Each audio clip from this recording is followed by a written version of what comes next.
सो आज का कोर्स हम यहाँ पे स्टार्ट करते हैं। कोर्स स्टार्ट करने से पहले एक नोट्स आप ज़रूर लीजिए कि जो एक मेडिटेशन लिंक दिया गया यानी एक वीडियो है जो लगभग 5 मिनट्स का है। जब भी इस कोर्स में आप जुड़ते हैं उस लिंक को ज़रूर सुन लीजिए, उस वीडियो को ज़रूर सुन लीजिए, क्योंकि वो ऐसे वाइब्रेशंस जनरेट करता है जिससे वास्तु सीखना, एस्ट्रोलॉजी सीखना या कुछ भी आपको सीखना है तो वो आप काफ़ी ज़्यादा आसान हो जाती है, यानी वन शॉट में आप सीख पाते हैं। सो मेडिटेशन वीडियो 5 मिनट सुनने के बाद इस कोर्स में आप ज्वाइन कीजिए, ताकि जो भी आप सीखेंगे आप जल्दी समझ पाएंगे। इस कोर्स में आप एक नोटबुक ज़रूर रख लीजिए, एक पेन ज़रूर रख लीजिए, ताकि जो भी नोट्स होंगे वो जो आप लिख पाएंगे। रिकॉर्डिंग्स आपको ज़रूर मिलेंगे एज अ रिविजन। सबसे पहले हम ये कवर कर लेते हैं कि इस कोर्स में हम क्या क्या सीखेंगे, यानी हमारा टेबल ऑफ कंटेंट्स क्या है। इस कोर्स में सबसे पहले इंट्रोडक्शन सीखेंगे, यानी आज हमारा इंट्रोडक्शन चैप्टर होगा जिसमें हम वास्तु के जितने भी क्वेश्चंस हैं, टोटल 21 क्वेश्चंस होंगे, जिसमें हम सीखेंगे वास्तु क्या होता है, वास्तु क्यों हमें अफेक्ट करता है, वास्तु क्यों किसी को अफेक्ट क्यों नहीं करता है, या फिर ऐसे होता है कि जीवन में हम जो भी काम करते हैं कैसे हम सक्सेसफुल हो। एस्ट्रो वास्तु क्या है, निब्रो वास्तु क्या है, रेमेडीज फेल क्यों होते हैं, रेमेडीज काम क्यों नहीं करते। ये जितने भी क्वेश्चंस हैं ये आपके मन में आते हैं, इस कोर्स को ज्वाइन करने से पहले भी आपके पास होंगे या फिर आपके क्लाइंट्स के द्वारा सबसे फ्रीक्वेंटली आज क्वेश्चंस है। फिर हम सीखेंगे पंच तत्वों के बारे में, यानी जो 5 एलिमेंट्स हैं जिसके द्वारा हम बने, ये पूरी सृष्टि बनी है, ये हमारे जीवन पे क्या इंपैक्ट लेके आता है। 9 प्लैनेट्स हमारे जीवन में क्या इंपैक्ट 9 प्लैनेट्स हमारे जीवन में क्या इंपैक्ट लेके आता है, यानी नव ग्रह, उनके कलर्स क्या है, मेटल्स क्या है, ह्यूमन ऑर्गन्स कौन से हैं, यानी कोई जब जुपिटर नेगेटिव होता है तो क्यों कैंसर आता है, या वो कौन से हेल्थ इश्यूज कौन से प्लैनेट से जुड़ा हुआ है, ये हम सीखेंगे ताकि उनके कुछ डोनेशंस करके उन्हें बैलेंस किया जा सके। फिर सबसे इंपॉर्टेंट पार्ट है ब्रह्म स्थान फाइंड आउट करना, यानी जो भी एक प्लॉट है, एक प्लॉट का सेंटर फाइंड आउट कैसे करना होता है, मर्मा पॉइंट्स क्या होता है, साइज ऑफ प्लॉट क्या होना चाहिए, प्लॉट के सामने स्पेस क्यों छोड़ना चाहिए कि दूसरे का जो घर है वो हमारे वॉल्स पे क्यों कनेक्ट नहीं करना चाहिए। ये जितने भी क्वेश्चंस हैं ये हमारे 4th चैप्टर में होगा। 5th चैप्टर में बेसिकली ब्रीफ सेशन होगा, यानी कि जो भी हमने पढ़ाई किया है उसके बारे में वापस एक रिकॉल, ताकि आपको एक रिविजन हो जाए। 6th चैप्टर में हम ऐप्स के बारे में जानेंगे, यानी जो ग्रिडिंग ऐप्स हैं, बार चार्ट के लिए ऐप्स हो गए, और बहुत खूबसूरत जो प्रेजेंटेशंस होते हैं, जैसे आप कुछ वास्तु कंसल्टेंट से डील करते हैं तब वो आपको एक प्रेजेंटेशन प्रोवाइड करते हैं जिसमें आपके घर का नक्शा होता है, एक बार ग्राफ रहता है, एक गूगल अर्थ प्रो का एक स्क्रीनशॉट रहता है। तो ये बेसिकली आप कैसे खुद बना सकें, क्योंकि एक एग्जाम्पल दूं तो जैसे आप किसी क्लाइंट को हाथ से लिख के अपना एक प्रेजेंटेशन देते कि आपके घर में यहाँ पे ये प्रॉब्लम है तो आपको ये करना चाहिए, ये रेमेडीज करना चाहिए, ये चेंजेस करना चाहिए, थोड़ा सा ये अनप्रोफेशनल हो जाता है। तब सजेशन है कि अगर आप उसे एक डॉक्यूमेंट फॉर्म में बना सकते हैं तो काफ़ी ज़्यादा अच्छा लगता है, एंड आपका जो इंप्रेशन है क्लाइंट की तरफ वो बढ़ जाता है। यह ज़रूरी क्यों है, क्योंकि जब आप किसी से फीस लेते हैं, जैसे क्लाइंट से आप फीस लेंगे, तो उसको भी कॉन्फिडेंस फील होना चाहिए कि उसका वैल्यू फॉर मनी है। सो एक प्रेजेंटेशन बनाना कैसे किया जाता है, कौन से ऐप्स यूज़ करने, वो हम सीखेंगे। फिर 16 जोन्स एंड 16 डायरेक्शन, यानी जो 16 जोन्स हैं, 8 डायरेक्शंस हैं, उनके सब डायरेक्शन जो टोटल 16 आते हैं, उनके क्या एट्रीब्यूट्स हैं, कौन से ह्यूमन ऑर्गन्स हैं, एंड बहुत सारे उससे रिलेटेड हम डिटेल्स जानेंगे। फिर इस कोर्स का सबसे इंपॉर्टेंट हिस्सा जो है रेमेडीज, यानी 350 प्लस रेमेडीज जिसके कारण हम इस कोर्स में जुड़े हैं। रेमेडीज इतने सारे के क्यों हैं? सबसे पहला, आपका बजट फ्रेंडली होना चाहिए।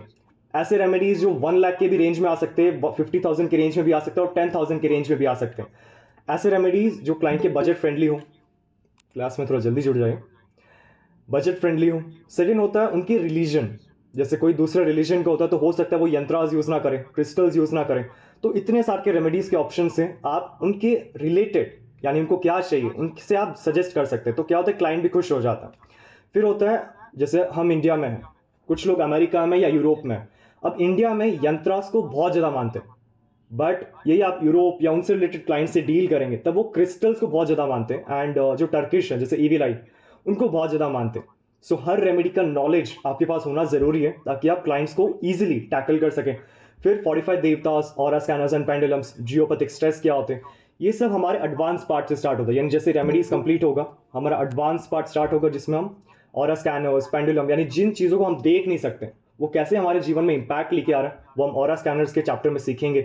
फिर astro vastu and numero vastu, ये बेसिकली क्या है, एस्ट्रोलॉजी यानी ज्योतिष और न्यूमरोलॉजी यानी अंक शास्त्र, ये हमारे वास्तु में हमारे जीवन में क्या इंपॉर्टेंस लेके आता है और क्या जीवन में ट्रांसफॉर्मेशन के लिए जरूरी है, वो हम उस चैप्टर में कंप्लीट करेंगे। I think I am Audible.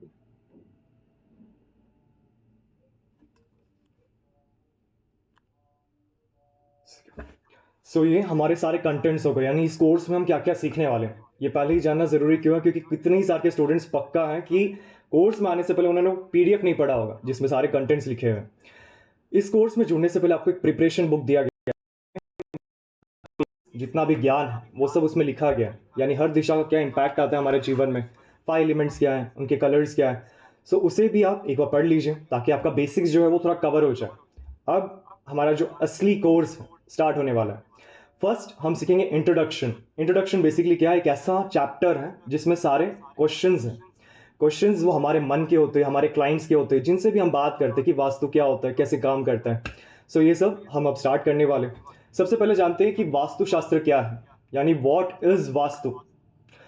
Vastu अगर एक शॉर्ट एंड ब्रीफ में अगर एक्सप्लेन करें तो बेसिकली एक ऐसा साइंस है जो हमारे सराउंडिंग से जुड़ा हुआ है, यानी हमारे वातावरण में, सराउंडिंग्स में जो भी चीज़ है, चाहे वो कलर्स हो, पेंटिंग्स हो, मोटिवेशनल कोट्स जैसे I am the billionaire, I will be successful, वो मोटिवेशनल कोट्स हो गए, जितने भी मेटल्स हैं या फिर आइडल्स हैं, ये सब हमारे मन पे, यानी जो मनस्थिति है, ब्रेन की फ्रीक्वेंसीज है, उसमें बहुत स्ट्रांगली कनेक्ट करता है।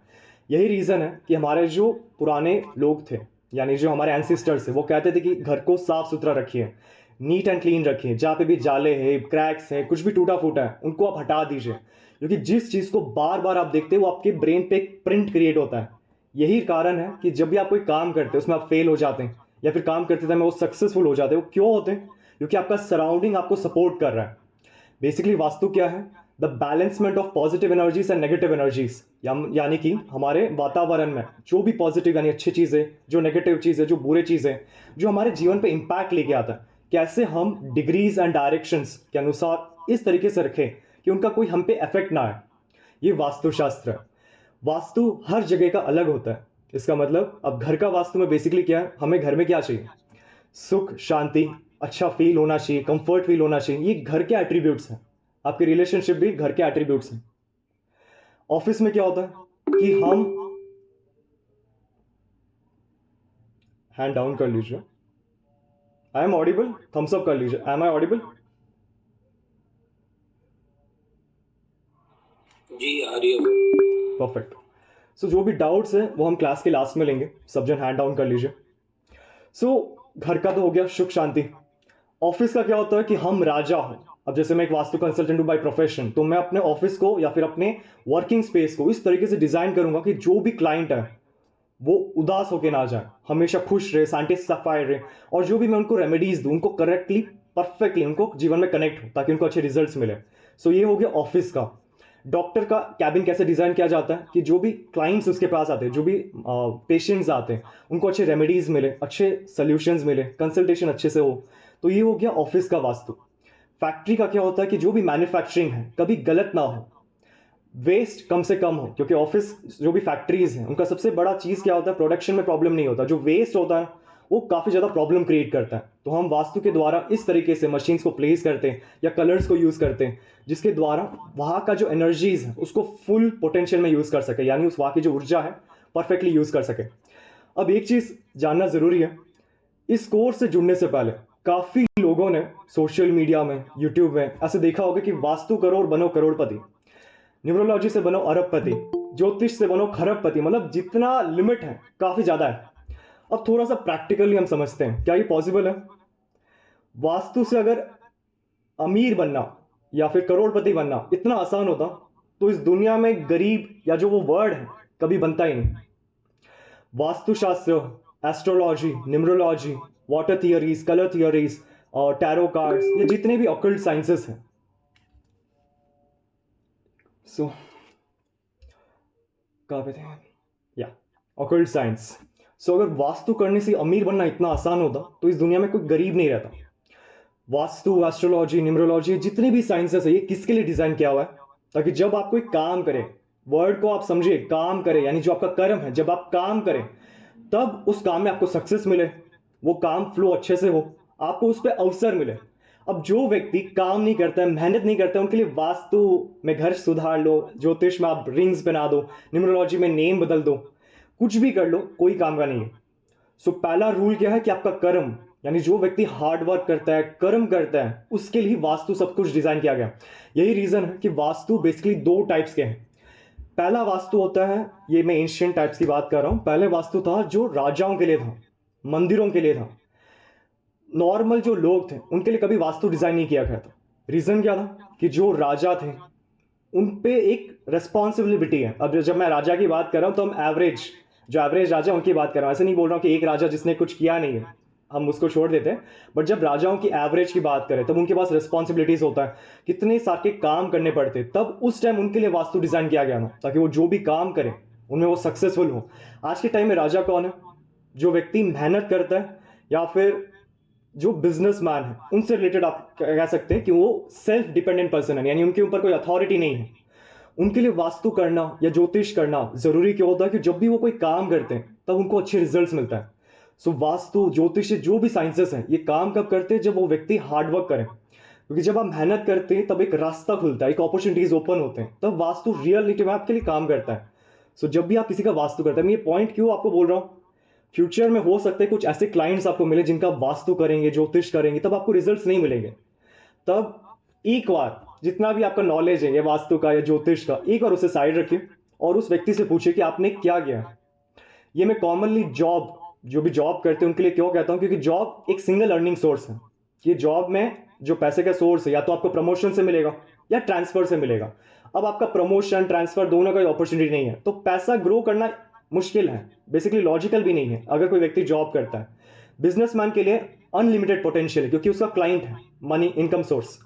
जो व्यक्ति जॉब करता है उसका वास्तु करने के बाद मैं उनको जरूर सजेस्ट करता हूं कि आप कुछ दूसरे भी करें, यानी जो साइड बिजनेस है, साइड लाइन है, ताकि आपका इनकम सोर्स एक्सपैंड हो। अब एक व्यक्ति जॉब करता है, वो जॉब छोड़ना नहीं चाहता, रिस्क नहीं लेना चाहता है, उस टाइम आप उसका वास्तु करेंगे तो जो आप सोचते हैं कि इस हाइट पे आपको रिजल्ट मिले वो नहीं मिल पाता है। सो वास्तु ये सब प्रैक्टिकल साइंस है। जो व्यक्ति काम करता है या नए रिस्क लेता है उनके लिए वास्तु ज्योतिष परफेक्टली काम करता है, लेकिन जो व्यक्ति काम नहीं करता है उनके लिए वास्तु डिजाइन नहीं किया गया।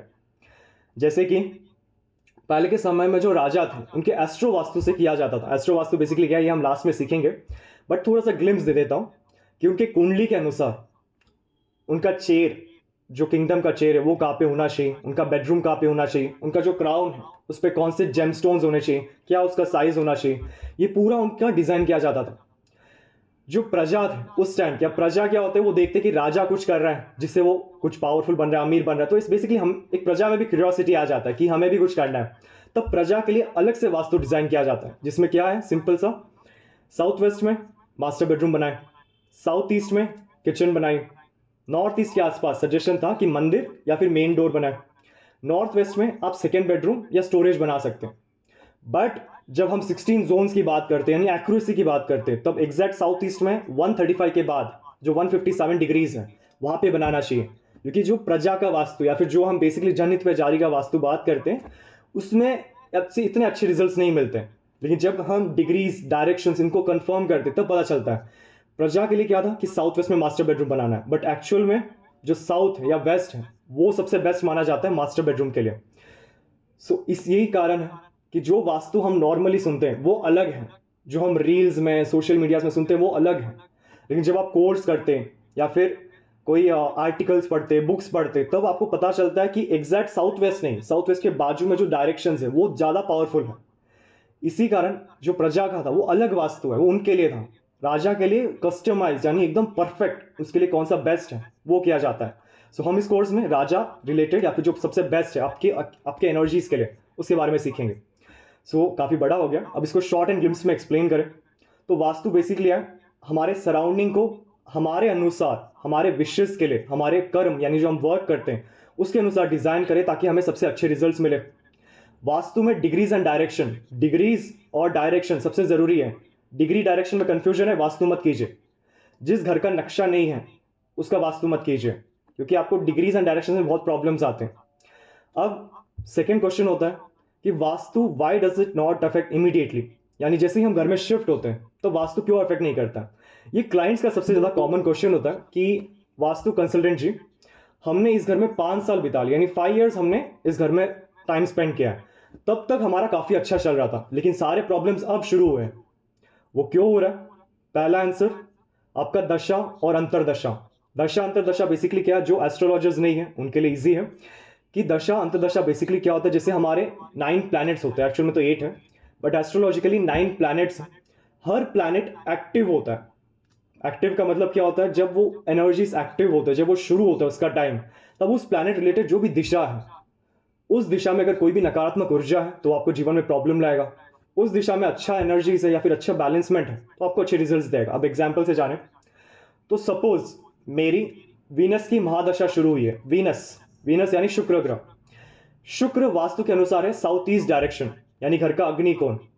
अगर अग्नि कोण में मेरा टॉयलेट, किचन में ब्लैक स्लैब, पूरा ब्लैक वॉल या ब्लू कलर वॉल अगर बनाया गया है, तब जैसे ही वो दशा शुरू होगी, जैसे ही वो प्लैनेट एक्टिव होगा, तब मेरे जीवन में प्रॉब्लम्स आने शुरू हो जाएंगे।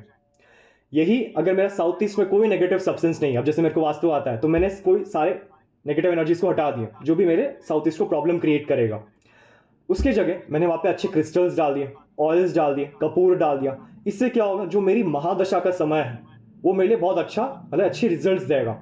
सो जब भी आपका प्लैनेट एक्टिव होता है, जब भी एक्टिव होता है, ऐसे नहीं कि सारे प्लैनेट्स एक साथ होंगे, कोई एक प्लैनेट एक्टिव होगा उस समय में आपको उस प्लैनेट को चेक करना जरूरी है। अब इसका पूरा चार्ट मैं आपको व्हाट्सएप भी कर दूंगा या फिर आप गूगल में भी सर्च कर सकते हैं। कैलकुलेट कैसे करना है वो मैस्ट्रोसेज में सीख लेंगे। सो पहला आंसर इसका क्या था कि आपका जब प्लैनेट एक्टिव होता है, जिसको हम महादशा और अंतरदशा कहते हैं, तब वो दिशा एक्टिव होता है। उस दिशा में अगर नकारात्मक एनर्जी से यानी नेगेटिविटी है तो आपके जीवन में प्रॉब्लम्स है। अच्छे एनर्जी से तो आपके जीवन में अच्छे रिजल्ट्स आएंगे। सेकेंड होता है हमारी बॉडी का ऑरा, जो 7 चक्रास है। जो मेडिटेशन वीडियो आपको दिया गया ये आपके 7 चक्रास को बिल्ड करता है। यानी कि जब तक एक व्यक्ति का 7 चक्रास स्ट्रांग है, जो ऑरा की वेव लेंथ है जितनी स्ट्रांग है, वास्तु, एस्ट्रोलॉजी, न्यूमरोलॉजी के जो भी नेगेटिव इफेक्ट्स है वो अप टू डेट उसको रिजल्ट नहीं देगा। यानी कि वास्तु दोष या वास्तु नेगेटिव एनर्जीज जो उसको 100% प्रॉब्लम में लाने वाले थे, 7 चक्र स्ट्रांग होने के कारण वो 100% सिर्फ 10% या 20% ही रिजल्ट देता है। बाकी के जो 80% है वो आपको प्रोटेक्शन क्रिएट कर रहा है। यानी बॉडी के जो 7 चक्रास है, जिसको हम विल पावर भी कह देते हैं, जब तक वो स्ट्रांग है तब तक उस व्यक्ति को कोई प्रॉब्लम नहीं आएगा। जिस दिन उस व्यक्ति का ऑरा डाइल्यूट होगा या फिर नेगेटिव होगा या कमजोर होगा, तब समझ लीजिए वास्तु, एस्ट्रोलॉजी, न्यूमरोलॉजी जितने भी साइंसेस हैं, सबके नेगेटिव इफेक्ट्स उसके जीवन में प्रभाव लाने शुरू कर देंगे। सो पहला था प्लैनेट्स एक्टिवेशन, यानी कौन सा प्लैनेट अब शुरू हुआ है।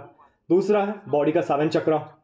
तीसरा है घर में कलर्स, यानी कि जब भी हम हमारे घर को रिनोवेट करते हैं या अपने आसपास को चेंज करते हैं, जैसे मेरे बुक्स का लॉग यहाँ पे, मैंने यहाँ से बुक्स हटा के कहाँ पे और शिफ्ट किया है, तो ये मेरे जीवन में एक इम्पैक्ट लेके आएगा। आसान भाषा में जाने तो जैसे सपोज आप हर दिन 8 बजे उठते हैं तो आपका एक पूरा टाइम टेबल है पूरे दिन का। बट जिस दिन से आप 5 बजे उठेंगे तो आप नोटिस करेंगे कि आपका पूरा जो टाइम टेबल है पूरे दिन का वो बदल जाता है। यानी जीवन में जब हम हमारे लाइफ में या हमारे आसपास में चेंजेस लाते हैं, तब वो हमारे किस्मत या जो अच्छे वाइब्रेशंस उनमें भी चेंजेस लेके आता है। अब वो पॉजिटिव चेंज हो, नेगेटिव चेंज हो, ये आगे हम सीखेंगे। बट वास्तु कब इफेक्ट करता है, जब आप अपने घर में चेंजेस लेके आते हैं।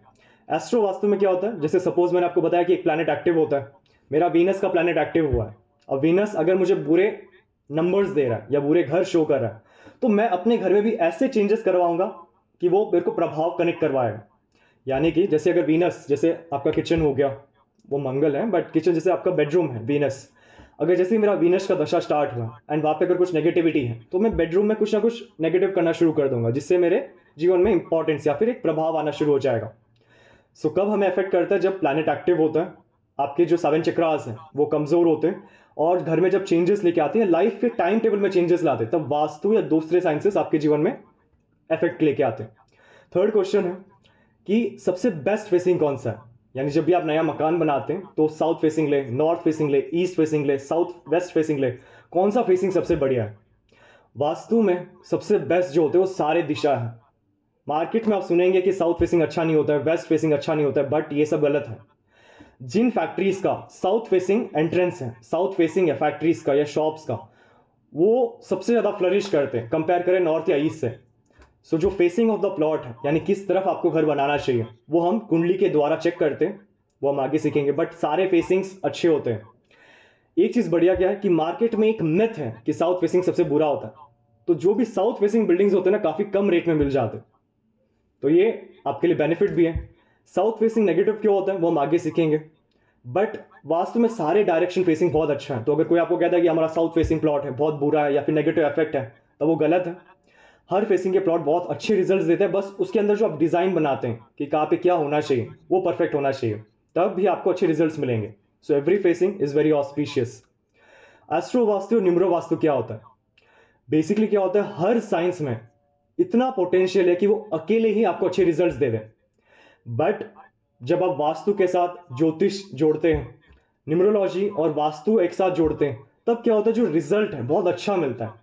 क्योंकि कभी कभी हम वास्तु में कुछ चेंजेस नहीं करा सकते, जैसे टॉयलेट है, अब उसको आप चेंज तो नहीं करा पाएंगे, तब हम क्या करते हैं, हम एस्ट्रोलॉजी का कोई रेमेडी, न्यूमरोलॉजी का कोई रेमेडी देकर वास्तु में हेल्प करते हैं ताकि वो ज़्यादा प्रॉब्लम ना दे। सो ये बेसिकली क्या है, दो साइंसेस का मिक्सचर है जिससे जो रिजल्ट है काफ़ी बेहतरीन मिलते हैं, काफ़ी अच्छा मिलता है।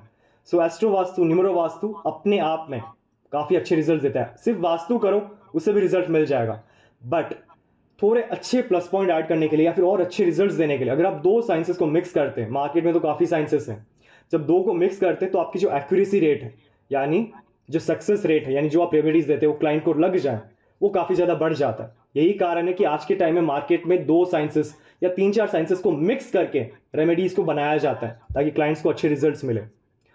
फिफ्थ क्वेश्चन आता है, after doing vastu of a home don't feel energy. यानी कि इस कोर्स में आप तो पूरा वास्तु सीख ही लेंगे, बेसिक से एडवांस तक, यानी एक प्रोफेशनल लेवल से, बट तो भी टॉयलेट सही बनाने के बाद, किचन सही बनाने के बाद, मेन डोर भी सही बनाने के बाद भी अच्छे रिजल्ट्स क्यों नहीं मिलते? ये क्लाइंट का सबसे कॉमन क्वेश्चन है कि जैसे आपने वास्तु करवा लिया, एक साल के बाद क्लाइंट कॉल करता है कि अभी तक रिजल्ट नहीं आया। वो रिजल्ट क्यों नहीं आया? इसके तीन रीजंस हैं। वास्तु तीन अलग अलग भागों में बनाया जाता है, किया जाता है, यानी 3 स्टेप्स होते हैं। पहला ग्राउंड लेवल, दूसरा कंस्ट्रक्शन लेवल, तीसरा आफ्टर कंस्ट्रक्शन लेवल। अब इसका मतलब क्या है? फर्स्ट आपको क्या बताया, ग्राउंड लेवल। ग्राउंड लेवल मतलब क्या होता है, जो नींव है, कुछ भी शुरुआत होती है उसकी नींव सॉलिड करना बहुत जरूरी है। जैसे कोई भी पेड़ बड़ा होता है उससे पहले उसकी जो सीड्स हैं, जिसको हम नींव कहते हैं, वो जितनी सॉलिड होगी उतने अच्छे रिजल्ट्स मिलेंगे। वास्तुशास्त्र में जो मेन एनर्जीज है वो भूमि से मिलते हैं, यानी ग्राउंडल एनर्जीज है। तो आप लिख सकते हैं कि 70% ऑफ एनर्जीज ग्राउंड से है। अब ग्राउंड लेवल में आपको क्या चेक करना है? सबसे पहले चेक करना है कि भूमि की ऊर्जा कैसे है, जो 9 प्लैनेट के डायरेक्शंस हैं वहां की एनर्जीज कैसे है, जियोपैथिक स्ट्रेस। शॉर्ट में ग्लिम्स में बताऊं तो एक लाइन होती है, वो लाइन जहां पे भी पास होती है उस जगह में प्रॉब्लम्स आने शुरू हो जाते हैं। तो जो भूमि पे हम कंस्ट्रक्शन कर रहे हैं, क्या वो अच्छी है या बुरी है, जियोपैथिक स्ट्रेस है या नहीं है, IR UV पॉइंट्स, कोई भी नेगेटिव दोष रिलेटेड है या नहीं। सो अगर आप पहले ही उन्हें कंस्ट्रक्शन से पहले, यानी घर बनाने से पहले बैलेंस कर लेंगे तो काफ़ी अच्छे रिजल्ट्स मिलेंगे। सो ग्राउंड लेवल में हम बेसिकली क्या करते हैं, घर बनने से पहले भूमि के अंदर क्रिस्टल्स डालते हैं, मेटल्स डालते हैं, हेलिक्स डालते हैं, यानी कुछ ना कोई धातु डाल देते हैं, जिससे भूमि की जो शक्ति है, एक घर या फिर एक जमीन का जो नींव है, काफ़ी ज़्यादा स्ट्रांग हो जाता है। सेकेंड, कंस्ट्रक्शन लेवल, यानी घर का जो निर्माण है, यानी घर जब बनता है उस समय हम क्या कर सकते हैं कि जो टॉयलेट पोजीशन है, बेडरूम पोजीशन है, किचन पोजीशन है, उनको सही दिशाओं में बना सकते हैं। थर्ड है आफ्टर कंस्ट्रक्शन, यानी घर में जो कलर्स हैं, फैमिली फोटोज हैं, किसी ना किसी का फोटोज या फिर आपकी गुरुओं की फोटोज हो गए, मंदिर में जो आइडल्स हैं, वो सब जब भी आप प्लेस करते हैं तो प्रॉपरली करेंगे तो इन 3 लेवल से आप वास्तु इतनी परफेक्टली करेंगे क्लाइंट को 100% रिजल्ट मिल जाए। एक प्रॉब्लम क्या होता है कि क्लाइंट हमेशा घर बनने के बाद ही बुलाता है, बट अगर पहले बुला लें तो इस कोर्स में आपको सिखाया जाएगा कि कौन से रेमेडीज पहले ही भूमि में डाल दें, कैसे एनर्जीज को चेक करना है, ताकि पहले ही आप नींव को सॉलिड कर लें। एक बार बनने के बाद हम कुछ रेमेडीज करके या क्रिस्टल्स डाल के उन्हें बैलेंस कर सकते हैं, लेकिन सबसे बेस्ट रिजल्ट कब मिलेगा, जब आप नींव से शुरू करें, यानी जब फाउंडेशन स्टार्ट होता है तब अगर स्टार्ट करते तो बहुत अच्छे रिजल्ट्स मिलेंगे। 6th क्वेश्चन है, how to decide all direction benefits. ये जितने भी आपको क्वेश्चंस बता रहा हूं, कल इसका स्लाइड शोज आपको दिखाया जाएगा, यानी एक sample photo, sample return notes, ये सब दिए जाएंगे ताकि आपको इजी हो जाए। अभी आपको समझना जरूरी है। क्वेश्चन क्या था कि हर दिशा का बेनिफिट कौन डिसाइड करता है, यानी हम सोशल मीडिया में देखते हैं, आप मेरे खुद के वीडियोस देखते हो, मैं खुद कहता हूं कि नॉर्थ हमारे जीवन में अवसर लेके आता है, अपॉर्चुनिटीज लेके आता है, क्लाइंट फुटफॉल लेके आता है, पैसा का जो बड़ा खजाना है, ट्रेजर है, वो लेके आता है। क्यों लेके आता है, मेरे को कैसे पता, को वहां से ही आता है। सो हर दिशा का जो बेनिफिट है कि वो दिशा को क्या देगा, क्या गुणधर्म है, वो हम कैसे डिसाइड करते हैं। सबसे पहला, उस दिशा में कौन सा तत्व है, तत्व यानी पंच तत्व, वाटर, फायर, एयर, अर्थ और स्पेस, यानी कौन सा एलिमेंट उस दिशा को रूल कर रहा है। दूसरा, कौन सा प्लैनेट यानी जो नवग्रह है, कौन सा ग्रह उस दिशा को रूल कर रहा है। और तीसरा है 45 देवतास, यानी 45 देव शक्तियां, कौन से देवतास उस दिशा को रूल कर रहे हैं। एलिमेंट्स यानी तत्व, ग्रह यानी प्लैनेट्स, और देवतास यानी देव शक्तियां, ये तीनों के मिक्सचर से डिसाइड किया जाता है कि हर दिशा को क्या बेनिफिट्स देगा। ये मैं आपको क्यों सिखा रहा हूं, क्योंकि क्लाइंट्स जरूर आपसे पूछेंगे कि नॉर्थ ईस्ट हमारे ब्रेन से जुड़ा हुआ है, हमारे आइडियाज से जुड़ा हुआ है, ये क्यों जुड़ा हुआ है। तब आप कह सकते हैं कि आपके जो भी एनर्जीज मौजूद हैं वो एलिमेंट, प्लैनेट और देवतास के द्वारा डिसाइड किया जाता है कि उस दिशा में आपको क्या रिजल्ट्स मिलता है। सो एक एग्जांपल है, तो जैसे एक सोसाइटी होता है, एक सोसाइटी में हर व्यक्ति काम करता है कोई ना कोई, जैसे कोई डॉक्टर है, सीए है, कोई इंजीनियर है। अब सपोज आपके किसी दिशा में, अब मैं वास्तु की बात कर रहा हूँ, किसी दिशा जैसे साउथ ईस्ट ले लेते हैं, वहां पे कट है या कोई नेगेटिव एनर्जीज है। ऐसे मान सकते हैं कि एक सोसाइटी में सारे डॉक्टर्स बीमार पड़ गए, यानी जो बीमारी को हटाते हैं वो खुद बीमार पड़ गए, तब सोसाइटी में एक इम्पैक्ट लेके आएगा, एक सोसाइटी में प्रॉब्लम्स आने शुरू हो जाएंगे। सेम आपका वास्तु का है कि अगर किसी दिशा में प्रॉब्लम होता है तो वो आपके जीवन में इश्यूज लेके आएगा। जरूरी नहीं कि वास्तु में सारे डायरेक्शंस दोष हों, जरूरी नहीं है। एक दिशा में प्रॉब्लम आने से भी आपके जीवन में बहुत ज्यादा इंपॉर्टेंट या फिर बहुत सारे का इंपैक्ट आ सकता है। सो एलिमेंट्स, प्लैनेट्स एंड देवतास, ये जितने भी हम रेमेडी सीखेंगे 350 प्लस, ये सब भी इन्हीं पे ही डिपेंड किया जाता है। यही रीजन है जैसे सोसाइटी में सारे लोग हैं जो अपने अपने काम करते हैं, वैसे ही हर दिशा का जो गुण धर्म है वो जरूरी है। ऐसे नहीं होना चाहिए कि साउथ ईस्ट सिर्फ सेल्फ कॉन्फिडेंस से जुड़ा हुआ है तो हम यहाँ पे टॉयलेट बना लेते हैं, क्योंकि इनका कॉन्फिडेंस से तो कोई लेना देना नहीं है। प्रोफेशन वाइज कह रहा हूँ, हम आगे डिस्कस करेंगे।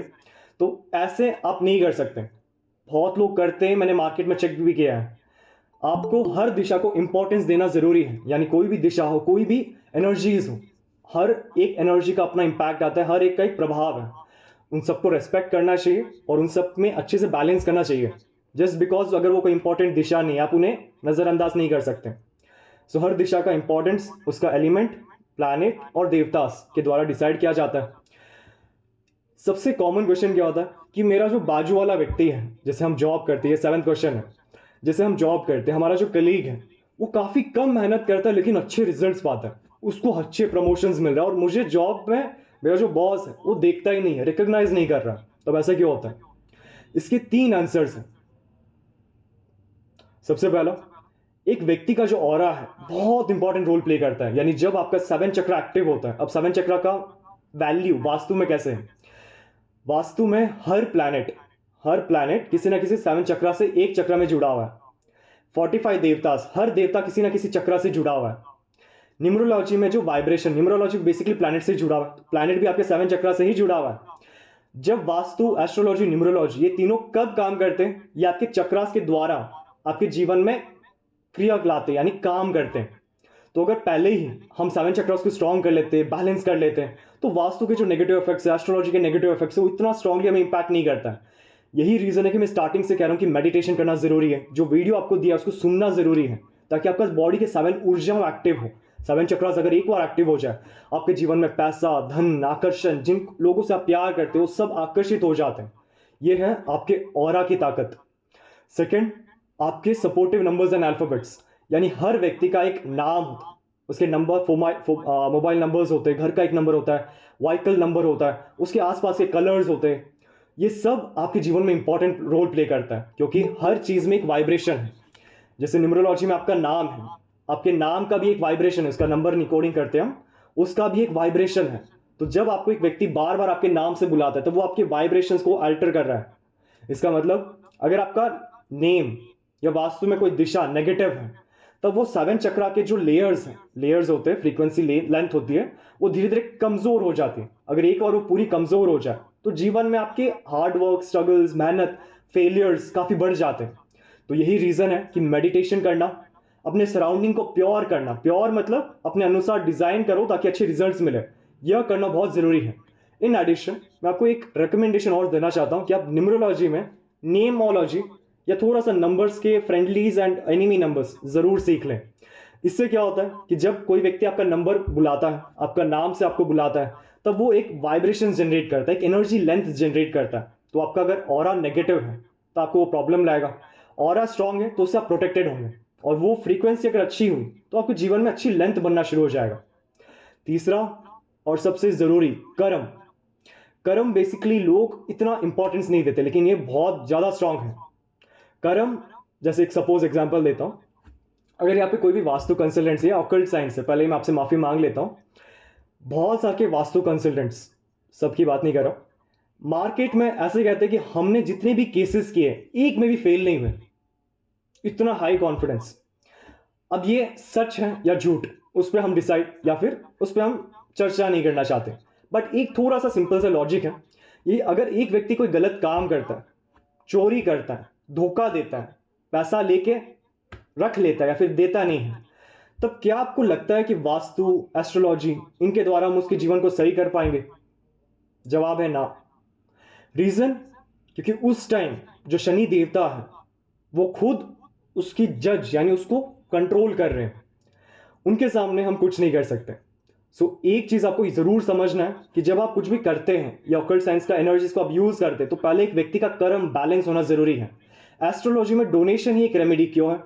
क्योंकि जब हम दान करते हैं तो हमारे जो पुण्य के कर्म है उनको हम बढ़ाते हैं ताकि आपको अच्छे रिजल्ट्स मिले जीवन में। एक व्यक्ति का अगर कर्म गलत है, बहुत ज्यादा गलत है, तब आप पहले तो ट्राई कीजिए कि उसके कर्मों को सही करें, एक अलग दिशा में लेके आए, दान पुण्य या अच्छी सोच या लॉ ऑफ अट्रैक्शन उनको एक्टिव करें ताकि उसको एक बैलेंस ले में ला सके, एक बैलेंस लेंथ में ला सके। उसके बाद ये वास्तु, ज्योतिष काफी बहुत अच्छे काम करते हैं। जिस व्यक्ति का कर्म अच्छा है, हार्ड वर्किंग पर्सन है, ईमानदार है, अपने काम से काम रखता है, चुगली नहीं करता है, उनके लिए vastu one of the best चीज है, क्योंकि उनके लिए जल्दी कनेक्ट हो जाता है। वास्तु वास्तु सीखना भी उनके लिए बहुत आसान हो जाता है, क्योंकि अब जैसे मैं आपको सिखा रहा हूं तो बहुत जल्दी आप सीख जाते हैं। एक व्यक्ति कम मेहनत से ज्यादा कैसे प्राप्त करता है? पहला, उसके 7 चक्रास, ऑरा स्ट्रांग है तो आप सब कुछ अपने तरफ आकर्षित करते हैं। दूसरा, सपोर्टिव नंबर्स, सपोर्टिव अल्फाबेट्स और अपने आसपास की एनर्जीज जब तक वो शुद्ध है, आपके लिए सपोर्टिव है, तब आपको अच्छे रिजल्ट्स मिलते हैं। और तीसरा एक कर्म, तीसरा सबसे जरूरी है, इसे आप नजरअंदाज नहीं कर सकते। नेक्स्ट आता है 8वां क्वेश्चन कि after vastu sometimes bad things happen temporary. यानी कि जैसे मैंने आपके घर का वास्तु किया, मैं आपके घर में खुद आके वास्तु करके चला गया, आप मेरे को 3 दिन के बाद कॉल करते हैं और मुझे कहते हैं कि हमारे घर में एक छोटा सा एक्सीडेंट हो गया, हमारे घर में काफी बड़ा शीशा था वो टूट गया, हमारे घर में कोई ना कोई बीमार हो गया। इसका मतलब कि आपने गलत वास्तु किया है? नहीं। नेगेटिव एनर्जीज यानी जो नेगेटिव आयोन्स होते हैं वो घर में बहुत ज्यादा मौजूद होते हैं। जब आप कोई वास्तु चेंजेस करते, वास्तु के रेमेडीज करते, तब आप क्या करते हैं? आप घर के अंदर पॉजिटिव एनर्जीज बढ़ाते हैं, पॉजिटिव आयोन्स लेके आते हैं घर के अंदर। तब क्या होता है? उन नेगेटिव को बाहर निकलना जरूरी है। नेगेटिव पॉजिटिव दोनों साथ में नहीं रह सकते। जब आप पॉजिटिव को लेके आते तब वो नेगेटिव बाहर निकलना चाहते हैं। बाहर निकलने के कारण वो कोई एक्सीडेंट्स करवा सकता है, छोटे मोटे एक्सीडेंट्स, आपकी कोई बड़ी चीज टूट सकते हैं, आप बीमार पड़ सकते हैं। ये कॉमनली एक मेरा खुद का एक फीडबैक है। जैसे क्लाइंट है, उनके साउथ वेस्ट में काफी बड़ा बैल्कनी था, तो पहले उनका रेमेडी करके, एक हेलिक्स, एक वास्तु रेमेडी है, वो हम आगे सीखेंगे। जैसे ही उनको वहां प्लेस करवाया 3 सेट्स में, तब वो बीमार हो गए। उनका मेरे को कॉल आता है और वो कहते हैं कि सर आपने जो फर्स्ट स्टेप में रेमेडीज किए थे उसमें हम लगभग ठीक था, बट जैसे ही आपने हेलिक्स प्लेस किया मेरे सर में चक्कर आने शुरू हो गए, मुझे बुखार आना शुरू हो गया। इसका मतलब कि जो साउथ वेस्ट की एनर्जी थी इतनी ज्यादा नेगेटिव थी कि वो बाहर निकलने के चक्कर में उस व्यक्ति में प्रॉब्लम्स लाने शुरू हो गया। जब ऐसे कुछ होता है तब डरने की जरूरत नहीं है। नेगेटिव एनर्जी सिंपल वे में बाहर निकलना चाहते, एक जरिया ढूंढ रहे वो, वो सही है, तब वो आपकी कोई फॉल्ट नहीं है। बट ये सब टेम्पररी वाइज होता है, यानी घर के 10 डेज में, 3 मंथ्स में इतने ही आपको जितने भी प्रॉब्लम्स आएंगे। लेकिन अगर कंटिन्यूस प्रॉब्लम्स आ रहे हैं, यानी 1 साल से 1.5 ईयर से अगर यही प्रॉब्लम चल रहे हैं, तब समझ लीजिए वास्तु आपने गलत किया है। सही वास्तु किया है तो छोटे टेम्पररी प्रॉब्लम्स आएंगे, वो सॉर्ट आउट हो जाएगा। बट अगर कुछ सच में गलत किया आपने, तब वो प्रॉब्लम कंटिन्यूस रहेगा। तब आपको वापस से रीचेक करना है कि आपने जो किया है वो सही है या गलत। बट ये कॉमन देखा गया कि जब भी आपको चेंजेस करवाते तब कुछ ना कुछ टूटता फूटता जरूर है। जब भी आप वास्तु सीख रहे हैं, ये 9th क्वेश्चन है कि जब भी हम कोई अकल्ट साइंस सीखते हैं तब एक चीज में एक्सपर्ट होना बहुत जरूरी है। जैसे मेरा जो फील्ड है वास्तु कंसल्टेंसी का या फिर अकल्ट साइंस में, एक छोटा सी ब्रीफ में एक्सप्लेन करता हूं। सबसे टॉप, मैं छोटों की बात नहीं कह रहा हूं, सबसे टॉप जो लोग हैं उनका अगर आप विजिटिंग कार्ड नोटिस करेंगे तो बहुत सरल अक्षर में लिखा है डॉक्टर XYZ, उनका प्रोफेशन यानी वास्तु कंसल्टेंट। दूसरे का visiting astro vastu consultant, numerologist, astrologist, सिर्फ एक वर्डिंग में या फिर 2 साइंसेस को लिखते हैं। इसका मतलब क्या है कि जब आप किसी एक साइंस में इतना डीप चले जाते हैं या फिर हम कहते हैं आपकी सिद्धि हो गई, आपकी शफा आ गई इस चीज में, तो बेहतरीन रिजल्ट्स मिलते हैं। ऐसे कभी नहीं करना चाहिए कि आप वास्तु सीख रहे हो उसके साथ आप ज्योतिष भी सीख रहे हो। अब जैसे आप वास्तु याद सीख रहे हो, नेक्स्ट बैच हो गया आपका एस्ट्रोलॉजी का, उसके नेक्स्ट बैच में आगे न्यूमरोलॉजी, सब एक साथ आप सीख रहे हो तो एक खिचड़ी बन जाता है। कभी कभी ये गलत भी हो जाता है, क्योंकि इसके कारण आप एक चीज में स्किल्स हासिल नहीं कर पाते, जिसको हम सिद्धि कहते हैं, शफा कहते हैं, हाथ की काबिलियत, वो कभी नहीं आ पाती है। सो ट्राई कीजिए कि अगर आप वास्तु सीख रहे हैं तो उसमें इतना डीप जाइए कि आपसे कोई एक्सपर्ट ना हो। आपको नंबर वन बनने की जरूरत नहीं है, आपको बनना है बेस्ट। बेस्ट बनेंगे तो काफी है, इतना सेटिस्फैक्शन जरूर होना चाहिए। तो जब भी आप कोई साइंस सीखते हैं, ट्राई कीजिए कि आप एक में काफी डीप चले जाए, उसके बाद आप दूसरे साइंसेस को जरूर सीखिए। एक साथ सब करेंगे तो हो सकता है आप थोड़ा सा कंफ्यूज स्टेट में आ जाए कि ये करना चाहिए नहीं करना चाहिए। सो ट्राई कीजिए कि एक चीज में आप अपना कोर बना लें, बाकी साइंसेस सीख के आप अपने रेमेडीज को एनहांस कर सकते हैं। जैसे मैं अगर आपको एक रेमेडी दे रहा हूं, जैसे ये ग्लास ऑफ वाटर है, तो ये तो आपका वास्तु है फॉर एग्जाम्पल, तो इसमें मैं कुछ एक्स्ट्रा इंग्रेडिएंट्स डाल के आपको दे सकता हूं, तो वो न्यूमरोलॉजी हो गया, एस्ट्रोलॉजी हो गया, उनकी भी रेमेडीज हैं, उनको करके ये रेमेडी और ज्यादा अच्छे रिजल्ट देना शुरू कर देगा। सो मेरा सिंपल सा मतलब क्या है कि जब आप कुछ सीखते हैं, ट्राई कीजिए उसमें एक में बहुत ज्यादा डीप चले, परफेक्शन हासिल कर ले, उसके बाद ही काफी अच्छे रिजल्ट्स मिलेंगे। एक साथ सब करेंगे, ऐसे मैंने बहुत नोटिस किया, मेरे बैच के खुद कलीग्स हैं, कुछ साल तक वो करते हैं, उसके बाद वो छोड़ देते हैं। वो छोड़ते क्यों है? क्योंकि उनमें कंफ्यूजन आ जाता है। आप वास्तु सीख रहे हैं, अभी हम वास्तु सीख रहे हैं, तो वास्तु में जब तक आप एकदम डीप तक ना आ जाए, ट्राई कीजिए कि दूसरे साइंसेस को ना पकड़े।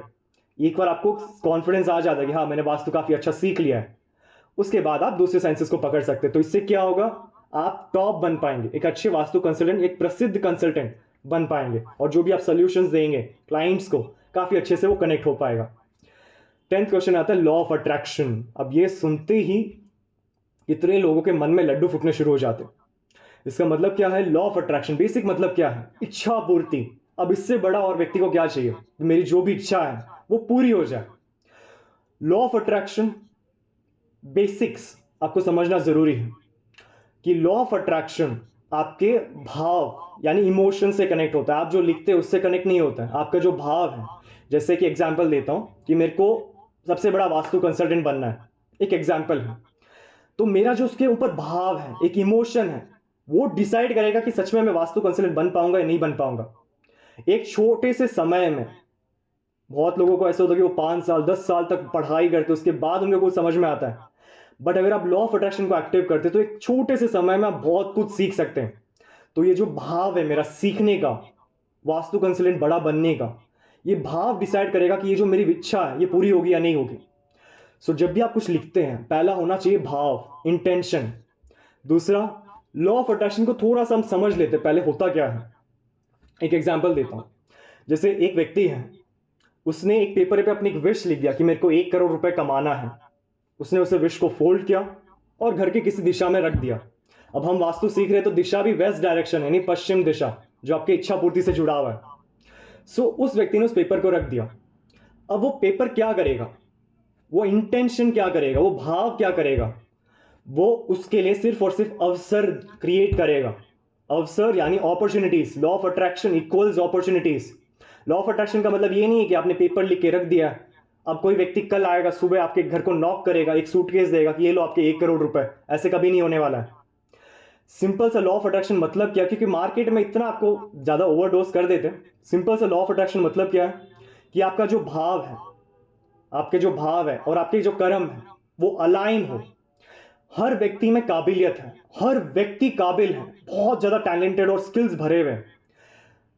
उससे नंबर वन बनने के लिए या फिर कुछ बनने के लिए अवसर ही एक चीज है जिससे वो बन सकता है।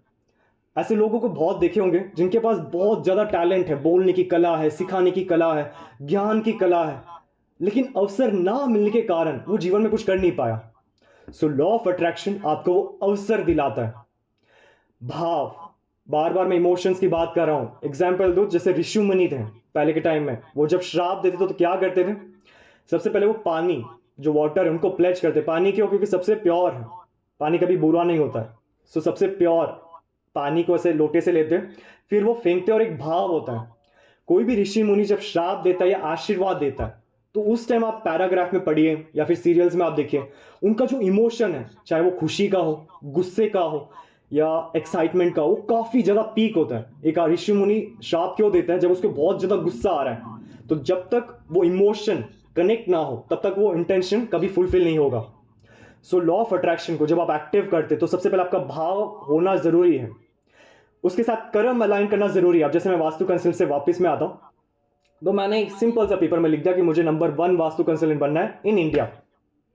उस पेपर को फोल्ड किया और अपने घर के पश्चिम दिशा में रख दिया। अब लॉ ऑफ अट्रैक्शन कैसे काम करता है ये समझते हैं। जैसे ही मैंने वो पेपर रखा तो सबसे पहले मेरे लिए वो अवसर जुड़ने शुरू हो गए। यानी कि मुझे एक जस्ट कॉल आया मेरे किसी कलीग का कि हर्ष भाई, एक एसोसिएशन मीटिंग स्टार्ट होने वाली है जिसमें बड़े बड़े लोग आने वाले, आप आएंगे? अगर आएंगे तो काफी अच्छे कनेक्शंस बिल्ड होंगे। मैंने क्या बोला? नहीं। मेरा एक फ्रेंड मेरे पास आता है और मुझे कहता है कि एक नया अपार्टमेंट स्टार्ट होने वाला है, 200 नए घर बनने वाले, क्या आप इंटरेस्टेड हो? मैंने क्या बोला? नहीं। अब जब बार बार मैं नहीं कह रहा हूं, इसका मतलब क्या है कि जो मेरा लॉ ऑफ अट्रैक्शन वो खराब हो रहा है। यानी लॉ ऑफ अट्रैक्शन अपना कर्म परफेक्टली कर रहा है कि वो मुझे अवसर दे रहा है। मैं एग्जाम्पल दे रहा हूं, अपने डर, घबराहट, शर्म, उस चक्कर में उस कर्म को नहीं करना चाहता हूं, जो अवसर आ रहा है उसको करना नहीं चाहता हूं। तो आपको क्या लगता है लॉ ऑफ अट्रैक्शन मेरे लिए काम करेगा? बिल्कुल नहीं। सो लॉ ऑफ अट्रैक्शन तब कब काम करता है? जब एक व्यक्ति रेडी हो काम करने के लिए, कर्म करने के लिए, रिस्क लेने के लिए, तो उन्हीं लोगों के लिए लॉ ऑफ अट्रैक्शन काम करता है। यह मैं आपको क्यों सिखा रहा हूं? क्योंकि आप जब किसी क्लाइंट का वास्तु करते हैं, ज्योतिष करते हैं, न्यूमरोलॉजी करते हैं, बहुत सारे कुछ कर लेते हैं, लॉ ऑफ अट्रैक्शन को भी एक प्लस ऑन कर लीजिए, ऐड ऑन कर लीजिए। क्योंकि जब आप कुछ वास्तु करते हैं तो आप सराउंडिंग को बैलेंस करते हैं। लॉ ऑफ अट्रैक्शन एक्टिव करने से वो आपके लिए प्लस पॉइंट बन जाता है, वो अवसर लेके आता है। अवसर आने के बाद अगर वो क्लाइंट खुद बार बार ना कह रहा है अपने डर के कारण, तब लॉ ऑफ अट्रैक्शन कभी पूरा नहीं होगा। एक और एग्जाम्पल देता हूं, एक बुक है the power of my subconscious mind, काफी जबरदस्त है। उसमें काफी ज्यादा एग्जाम्पल्स दिए हुए कि लॉ ऑफ अट्रैक्शन कैसे हम एक्टिव करते हैं। उसमें एक एग्जाम्पल है कि एक व्यक्ति, अब ये रियल लाइफ एग्जाम्पल मैं ऐसे खुद बना नहीं रहा हूं, रियल लाइफ एग्जाम्पल है, एक डॉक्यूमेंट्री है। उसमें वो एक व्यक्ति कहता है कि उसने एक पेपर पे सिंपली लिखा कि मुझे 1 करोड़ कमाना है एक साल में। उसने टाइम भी स्पेसिफाई कर दिया, एक साल में 1 करोड़ कमाना है। उसे फोल्ड करके अपने घर की किसी दिशा में रख दिया, क्योंकि उसको वास्तु नहीं आता तो उसने किसी दिशा में प्लेस कर दिया। फिर वो अपने डॉक्यूमेंट्री में कहता है कि वो एक मॉल जाता था, मॉल जहां पे हम शॉपिंग करते हैं, तो वहां पे एक बिल बोर्ड था, बिल बोर्ड जहां पे एक छोटा सा एक मैनुअल प्लेस था। मैनुअल जैसे आप पेपर मान लीजिए, पेपर था एडवर्टाइजमेंट का। उस एडवर्टाइजमेंट में कुछ कमीशन बेस्ड कुछ था। अब वो व्यक्ति कितने समय से वो मॉल जा रहा है, यानी हर महीने में 4-5 बार मॉल जाता है, वो अपने डॉक्यूमेंट्री में बता रहा है। उसकी जो नजर है कभी उस बिलबोर्ड पे नहीं गई, कभी उस पेपर पे नहीं गई। वो बस आता था, अपना सामान लेता था और चला जाता है। लेकिन जैसे उसने लॉ ऑफ अट्रैक्शन एक्टिव किया, उसके जो पंच इंद्रिया है, 5 सेंसेस, वो एक्टिव हुए, उसके जीवन में एक अवसर आया। अब वो डिसाइड करे कि वो अवसर ले या ना ले, रिस्क लेगा नहीं लेगा वो उस पर डिपेंड करता है। लेकिन लॉ ऑफ अट्रैक्शन तो उसके लिए वो पेपर का इशारा लेके आ गया। उसने उस पेपर को फॉलो किया और एग्जैक्ट एक साल में उसने 1 करोड़ रुपए कमा लिया। ये है लॉ ऑफ अट्रैक्शन का पावर। लॉ ऑफ अट्रैक्शन आपके जीवन में अवसर लेके आता है। लॉ ऑफ अट्रैक्शन अवसर लाने के बाद आप पे डिपेंड करती है कि आप करोगे या नहीं करोगे। सेलिब्रिटीज की बात कर, जो अनुष्का शर्मा है, उनका भी आई थिंक एक वीडियो था, उसमें आप नोट कर सकते कि उनकी मदर ने भी एक पेपर में लिखा था कि करण जौहर के रिलेटेड कोई फिल्म्स उनको मिलना चाहिए, उसको फोल्ड किया और प्लेस कर दिया किसी दिशा में। और रणवीर कपूर, उनके भी ऐसे लॉ ऑफ अट्रैक्शन को उसने पेपर फोल्ड किया और प्लेस कर दिया। जिम कैरी, फॉरेन के बेसिकली हॉलीवुड एक्टर, उन्होंने भी कुछ ऐसे लिखा, फोल्ड किया और रख दिया। उन सब का उन्होंने क्या किया, एक चेक था, याद आ गया, चेक था, उसमें उन्होंने आई थिंक 5 मिलियन एक चेक अपने नाम पे साइन किया कि मुझे 5 मिलियन चाहिए। विद इन कुछ ईयर्स, अब ये तुरंत नहीं होता, विद इन कुछ ईयर्स एक चेक उनके पास है, रियल चेक $5 मिलियन का। तब वो बिलीव करते कि लॉ ऑफ अट्रैक्शन एक्टिव करता है। अब हमारे जीवन में इसको कैसे हम फॉलो करें? सबसे पहले बेसिक रूल्स है। पहला रूल कि जो पेपर है उस पर आप अपना इच्छा लिखें। इच्छा प्रेजेंट टेंस में होना जरूरी है, future tense, sorry not present tense, future tense, कि मुझे नंबर 1 वास्तु कंसल्टेंट बनना है या फिर मैं बन चुका हूं। ये जो बन चुका हूं उस सेंटेंस में लिखना है, बन रहा हूं वैसे नहीं लिखना है। क्योंकि अगर वैसे आप लिखोगे कि मैं 1 करोड़ रुपए कमा रहा हूं, तो जो रहा हूं वो स्पेसिफिक नहीं है, वो कभी ना कभी जिंदगी में कमा लोगे आप, चाहे वो बूढ़े होके भी कमा लो। सो थोड़ा सा स्पेसिफिक हो। कि मैंने 1 करोड़ रुपए कमा लिया है XYZ कंपनी से या XYZ काम करके, थोड़ा स्पेसिफिक हो। फ्यूचर टेंस लिखना जरूरी है। दूसरा रूल कि अगर आप अभी स्टार्ट कर रहे हैं, अभी आप स्टार्ट कर रहे हैं, तो ट्राई कीजिए कि एक ही इच्छा लिखें, 1 wish for 1 person।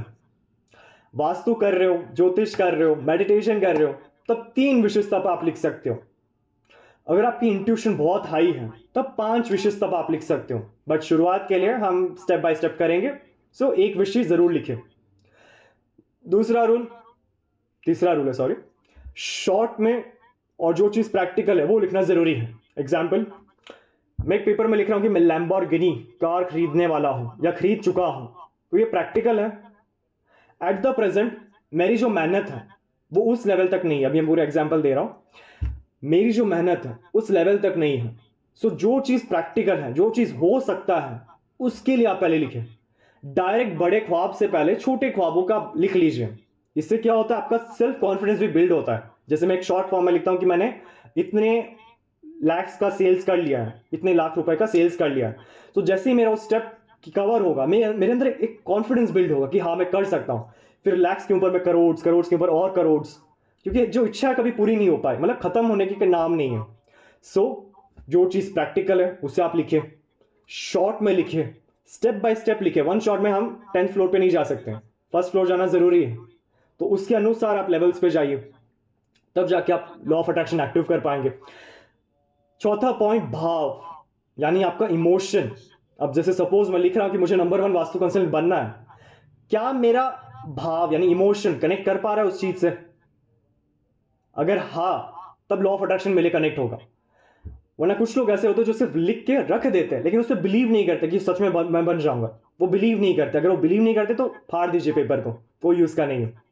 सो जो चीज आप लिखते हैं वो प्रैक्टिकल होना चाहिए, इस पर बिलीव होना चाहिए, सेल्फ डाउट नहीं होना चाहिए, 1% डाउट नहीं होना चाहिए कि होगा नहीं होगा, होगा 100%। इस भाव से आप लिखेंगे तो लॉ ऑफ अट्रैक्शन एक्टिव होगा। सबसे इंपॉर्टेंट रूल जो काफी लोग कर नहीं पाएंगे, सुबह 5 बजे उठना। ये इतना मुश्किल है, यानी मैं कितने क्लाइंट्स को सजेस्ट करता हूं लेकिन उठ नहीं पाते। उनके लिए सजेशन क्या होता है, अब 5 बजे उठना क्या होता है ये समझे पहले। दुनिया के जो 1% लोग हैं, 1% जिनके सच में उनके पास पावर है, वो बाकी के 99% के जो लोग हैं उनको, जिनके जीवन को कंट्रोल करते हैं। अब सोचिए कि उन 1% में कॉमन क्या चीज है। हर व्यक्ति में कॉमन क्या है, वो रिस्क लेते हैं, मेहनत करते हैं। लेकिन एक और कॉमन क्या है, सुबह जल्दी उठते हैं, 4:30 से 5, जो अमृत का समय है, अमृत मूल कहते हैं या फिर डेल्टा पीरियड कहते हैं, वो ऐसा समय है जो लॉ ऑफ अट्रैक्शन, जो यूनिवर्स की शक्तियां हैं, उनको जल्दी आपके जीवन से कनेक्ट करता है। आज आप वास्तु सीख रहे हो, आप होगे कोई लॉयर, इंजीनियर, एक्टर, कोई भी अलग अलग प्रोफेशन में। जीवन में सक्सेसफुल होना है तो जरूरी नहीं कि सिर्फ आप फॉलो करें, यानी सिर्फ वास्तु कंसल्टेंट फॉलो करें। हर व्यक्ति कर सकता है सुबह जल्दी उठ के। उस समय उठ के अगर आप पेपर में लिखते हैं अपने विशेष को, तो काफी जल्दी आपसे जीवन में कनेक्ट होता है। सो सुबह जल्दी उठना, 5 मिनट अपने लॉ ऑफ अट्रैक्शन को एक्टिव करना, यानी उसके बारे में विचार करना। एक व्हाइट बोर्ड हो तो उस पर लिखिए, जैसे मेरे पास एक व्हाइट बोर्ड, एक विश बोर्ड कह सकते हैं, जिसपे मैं पॉइंट्स लिखता हूं कि अगर मुझे नंबर 1 वास्तु कंसल्टेंट बनना है तो कौन से सोशल मीडिया हेल्प करेंगे, कौन से लोग मुझे हेल्प करेंगे, उन सबको मैं डिवाइड करता हूं।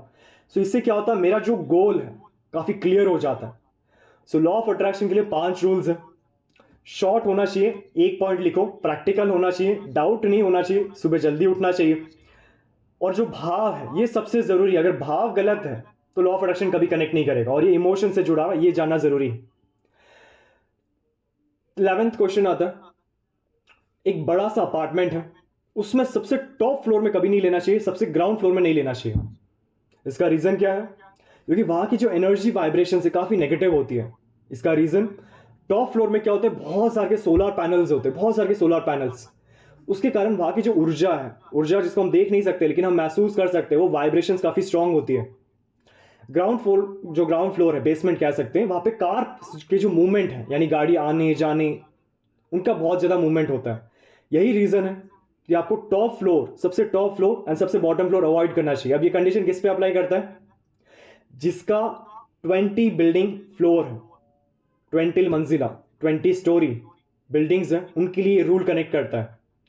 अगर आपका 3 फ्लोर, 4 फ्लोर, 5 फ्लोर बिल्डिंग से कोई प्रॉब्लम नहीं है, कहीं पे भी आप घर लो, बट जितना लंबा टावर है ट्राई कीजिए कि टॉप और सबसे बॉटम अवॉइड करें। कभी भी जो मुख्य द्वार है उस पर भगवान की तस्वीर या आइडल्स नहीं बनाना चाहिए, काफी नेगेटिव माना जाता है। बहुत घरों में आप देखते होंगे कि ये जो मेन डोर है उसके ऊपर हनुमान जी का फोटो लगा दिया, गणेश जी का फोटो लगा दिया। मान्यता क्या है कि वहां पे लगाने से वो हमारे मेन डोर को प्रोटेक्ट करते हैं। सबसे गलत बात ये चीज है, यानी सबसे वर्स्ट जो चीज हम देखते हैं कि घर में वास्तु दोष ना हो, बट ये करने से वास्तु दोष जरूर आ जाता है। एक चीज समझे कि वो भगवान है जिनको हम सच में मानते हैं, श्रद्धा करते, एक समर्पण आता है उनके तरफ। उनको आपने एज अ वॉचमैन अपने मेन डोर के बाहर लगा दिया है कि आप हमारे घर को रक्षा करें। ऐसे समझ लीजिए कि आपके घर में जो सबसे सीनियर पर्सन है, यानी आपके दादा या दादी, अगर मैं एक चेयर लेके, जैसे मैं आपके घर के वास्तु कर रहा हूं, तो मैंने वास्तु में बोल दिया कि एक चेयर लो, घर के बाहर रखो और अपने दादा को बाहर ही बैठाओ, उनको वॉचमैन बनाओ, आपको अच्छा लगेगा? जब आप अपने खुद के फैमिली मेंबर को बाहर नहीं रखना चाहते तो आप क्यों भगवान की तस्वीर प्लेस कर रहे हैं? उससे ज्यादा प्रॉब्लम क्या होता है कि आपने तस्वीर तो प्लेस कर दिया लेकिन उसके आसपास धूल मिट्टी आ गई है, मकड़ी के जाले आ गए, वो और ज्यादा प्रॉब्लम क्रिएट करता है। सो ट्राई कीजिए, अगर आपको ऐसा दिखता है, घर का वास्तु करने से पहले उनको पहले आप हटा दीजिए। घर के अंदर उनका एक स्थान है, जो मंदिर है, घर का ईशान कोण है या घर का पश्चिम दिशा है, वहां पे विथ रेस्पेक्ट आप उन्हें रखना चाहिए, उनको प्रे करना चाहिए, क्योंकि वो आपके वेल बींग से जुड़ा हुआ है। सो घर के बाहर कभी नहीं होना चाहिए, नेगेटिव इंपैक्ट क्रिएट करेगा। 13 क्वेश्चन होता है, always keep dowsing material with you. Dowsing material क्या होता है? जैसे पेंडुलम्स है और स्कैनर्स होते हैं, वो क्यों रखना जरूरी है? ऐसे मानिए कि जब हम किसी डॉक्टर के पास जाते हैं, ये भी एग्जाम्पल है, डॉक्टर आपके, जैसे सपोज गले में दर्द है, तो डॉक्टर क्या करते हैं, आपके थोड़ा सा गले को ओपन करके चेक करके आपको कोई मेडिसिन प्रोवाइड करता है। लेकिन जब उसे समझ में नहीं आता तो वो क्या करता है, स्टेथोस्कोप लेके आपको अंदर से चेक करता है कि अंदर से कोई प्रॉब्लम है क्या। यही चीज एक वास्तु कंसल्टेंट, ज्योतिष, न्यूमरोलॉजी, ये लोग करते हैं। यानी वास्तु में बेसिक तो हम आंखों के द्वारा कलर्स को नोटिस कर लेते हैं कि कहां पे क्या रंग है, कहां पे क्या रखा हुआ है। लेकिन जब आपको ग्राउंड से देखना है, यानी भूमि की एनर्जीज देखना है, या फिर वो प्रॉब्लम किस जगह से आ रहा है वो देखना है, तब आपको पेंडुलम या स्कैनर, कोई ना कोई ऐसा सामान जो डाउजिंग से जुड़ा हुआ है, यूज करना बहुत जरूरी है। क्योंकि जो 16 डायरेक्शन है वो बेसिक हो गया, लेकिन जब हम एडवांस की बात करते हैं तो जो चीज हमें नहीं दिखता है या जिस चीज को हम नजरअंदाज करते हैं, क्या वो हमें समस्या दे रहा है, क्या वो हमें प्रॉब्लम दे रहा है, वो हम पेंडुलम्स एंड स्कैनर्स के द्वारा यूज करते हैं। ऐसे मान लीजिए कि हर वास्तु कंसल्टेंट के लिए सबसे बड़ा मित्र यानी फ्रेंड उसका स्कैनर ही है या फिर पेंडुलम है। तो उसको सीखना, उसको यूज करना बहुत जरूरी है। उसके बिना आपको इतने अच्छे रिजल्ट्स नहीं मिलते। रिजल्ट्स मिलते हैं, मैं गलत नहीं कहना चाहता, बट अगर आप स्टार्टिंग कर रहे हो, स्टार्टिंग से अभी आप शुरुआत कर रहे हो, तब आपको यूज करना बहुत जरूरी है, तब आपको काफी अच्छे रिजल्ट्स मिलते हैं। समटाइम्स रेमेडी डोंट वर्क, यानी रेमेडी करने के बाद भी रिजल्ट नहीं मिल रहा है। क्यों नहीं मिल रहा है? क्लाइंट्स आपको जरूर आप पे चिल्लाना शुरू कर देंगे। तो पहला रीजन होता है कि डायरेक्शंस एंड डिग्रीज। हर घर में एग्जैक्ट नॉर्थ फाइंड आउट करना जरूरी है, exact south east find out करना जरूरी है। उस पर ही रेमेडी करेंगे तो रिजल्ट मिलेगा। आपको एक पीडीएफ मिलता है क्लाइंट के द्वारा, उसमें साइड में लिखा रहता है, ये आर्किटेक्चर प्लान है कि नॉर्थ ऊपर की तरफ है। बाद में आपको पता चलता है कि जो बिल्डिंग है वो 15 डिग्री टिल्ट है, यानी जो नॉर्थ, आप एक स्ट्राइट लाइन इमेजिन कीजिए, अब यहां ड्रॉ तो नहीं कर पाऊंगा, बट इमेजिन करो कि एक लाइन है, जिस नॉर्थ को आप सेंटर मानते हो वो एक्चुअल में सेंटर में नहीं हो, लेफ्ट में या राइट में शिफ्ट हो चुका है। यानी जो रेमेडीज आपको यहां पे करना चाहिए था वो आपने यहां पे कर दिया है, जिसके कारण आपको रिजल्ट्स नहीं मिल रहा है। सो रिजल्ट्स रेमेडीज नहीं देते जब उनको आप गलत तरीके से प्लेस करते हैं। दूसरा, नेगेटिव एनर्जीज को ब्लॉक करें। पिरामिड या पिरामिड वास्तु जो भी करते हैं वो एक चीज क्या करते हैं, सिर्फ घर में पिरामिड लगा के आ जाते हैं और कुछ नहीं करते। पूरा सा गलत है।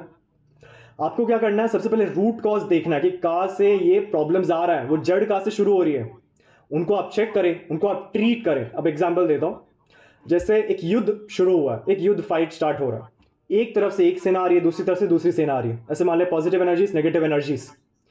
जब तक आप नेगेटिव एनर्जीज को ब्लॉक नहीं करेंगे या उनको पहले ही खत्म नहीं करेंगे, तब तक पॉजिटिव एनर्जीज आपको अच्छे रिजल्ट्स नहीं दे पाएगा। अगर आप रेमेडीज करते और नेगेटिव एनर्जीज को ब्लॉक नहीं करते तो वो इस तरीके से फाइट होगा कि वो 50-50 हो जाएगा, कि रिजल्ट मिल भी सकता है, नहीं भी मिल सकता। सो पहले ही अगर हम नेगेटिव एनर्जीज को खत्म कर दें या कमजोर कर दें, तो जो रेमेडीज हम यूज करते हैं, यानी जो अच्छी पॉजिटिव एनर्जीज हम डालना चाहते हैं घर में, वो अच्छी तरीके से लग जाती है। तो वास्तु का पहला रूल सबसे जरूरी क्या है रेमेडीज करने से पहले, कि उनको सही दिशा में होना चाहिए। नेगेटिव एनर्जी जहां से आ रहा है पहले उसको आप ठीक करें, उसके बाद आप रेमेडीज करेंगे तो one of the best results मिलेंगे। ऐसे मिलेगा कि 10 मिनट में आपको रिजल्ट आ गया, इतने फास्ट रिजल्ट्स मिल सकते हैं परफेक्टली करें तो। फिर होता है री एनर्जाइजिंग, यानी जब भी आप रेमेडीज करते हैं उनको री एनर्जाइज करना जरूरी है। जैसे हमारा ह्यूमन शरीर है, हम 3 बार खाना खाते हैं उसके लिए पूरा दिन काम कर पाते हैं, यही आपका रेमेडीज है। जैसे मैं क्रिस्टल ब्रेसलेट यूज कर रहा हूं, सपोज अगर मैं इसे री एनर्जाइज ना करूं तो ये कुछ समय के लिए काम करेगा, फिर ये काम करना बंद कर देगा। इसका मतलब ये अपने अंदर सारे नेगेटिव को खींच चुका है, अब इससे मेरे को नेगेटिव हटाना है ताकि वापस से मेरे को अच्छे रिजल्ट्स दे। यही चीज आपका पिरामिड हो गया, रॉड्स हो गए या फिर हेलिक्स हो गए, उनको जब जब आप री एनर्जाइज करेंगे यानी वापस आप उनको खाना देंगे तब वो अपने काम को बढ़ा देता है और अच्छे रिजल्ट्स देता है। ये एक और रीजन आता है कि 6 महीने तक अच्छे रिजल्ट्स आए, 7वें महीने पे सब कुछ खत्म हो गया, या जैसे पहले था प्रॉब्लम्स वो वापस आ गए। क्यों आ गए? क्योंकि रेमेडीज काफी हद तक नेगेटिव एनर्जीज को अपने अंदर खींच चुके हैं, अब उनसे हटाना जरूरी है, तब जाके वो वापस से काम करेगा। सो 3 रीजन हैं, पहला डिग्रीज एंड डायरेक्शन, दूसरा नेगेटिव एनर्जीज को ब्लॉक करना, और तीसरा है रेमेडीज को री एनर्जाइज करना, यानी वापस से उनको फीड करना, तब जाके अच्छे रिजल्ट्स मिलते हैं। अब जो नेक्स्ट क्वेश्चन है ये one of the most important question है कि जब हम वास्तु करते हैं तो हमारा प्रोसीजर क्या होना चाहिए, यानी पहला क्या करना, दूसरा क्या करना, क्लाइंट से कैसे बात करना, ये बहुत जरूरी क्वेश्चन है। सबसे पहले आप माइंड में फिट कर लीजिए कि फ्री कंसल्टेशन क्या होता है, ये मेरे डिक्शनरी में नहीं है। यानी फ्री का जो शब्द है अपने जीवन से हटा दीजिए। फ्री चीज राहु से जुड़ा हुआ है, ये चीज आप नोट करेंगे। जो व्यक्ति ज्यादा फ्री फ्री फ्री जाता है या by one get one free में जाता है उसके जीवन में ज्यादा कष्ट आते हैं, यानी ज्यादा प्रॉब्लम्स उनके जीवन में ही आते हैं, क्योंकि वो इनडायरेक्टली या फिर अननोइंगली यानी जाने अनजाने राहु एनर्जीज को एक्सेप्ट कर लेते हैं। फ्री कोई चीज नहीं होता, वो एक ऋण लेके आता है, आपके कर्म पे ऋण लेके आता है, एक लोन या डेप्थ लेके आता है। सो जब भी आप कंसल्टेशन करते हो ट्राई कीजिए कभी फ्री ना करें। आप एनर्जी एक्सचेंज कर सकते हैं या फिर कैश ले सकते हैं। जैसे कि आप फर्स्ट टाइम कंसल्टेंसी कर रहे हैं तो आपको एक्सपीरियंस चाहिए, तो आप पहले अपने खुद का घर का नक्शा चेक करेंगे, अपने आसपास का नक्शा चेक करेंगे। करने के बाद जब भी आप कुछ सजेशन देते हैं और अगर उनको सजेशन अच्छा रिजल्ट दे देता है तो आप उनको बोलिए कि एक गिफ्ट दे दें। कैश लेने की जरूरत नहीं, वो आप पे डिपेंड करता है, आपको लेना है तो आप ले सकते हैं, बट आप एक एनर्जी एक्सचेंज यानी कुछ एक्सचेंज जरूर करें। अब जैसे मैं आपको ये कोर्स करवा रहा हूँ, फ्री में थोड़ी करवा रहा हूँ, मुझे थोड़ी अपने ऊपर डेप्ट लेना है, तो मैं क्या कर रहा हूँ, एक एनर्जी एक्सचेंज कर रहा हूँ कि मेरी नॉलेज के एक्सचेंज में आप मुझे कुछ और दे दें, जिसके द्वारा हमारा दोनों का जो डेप्थ है वो फ्री हो जाता है। सो फ्री कंसल्टिंग भूल से भी ना करें।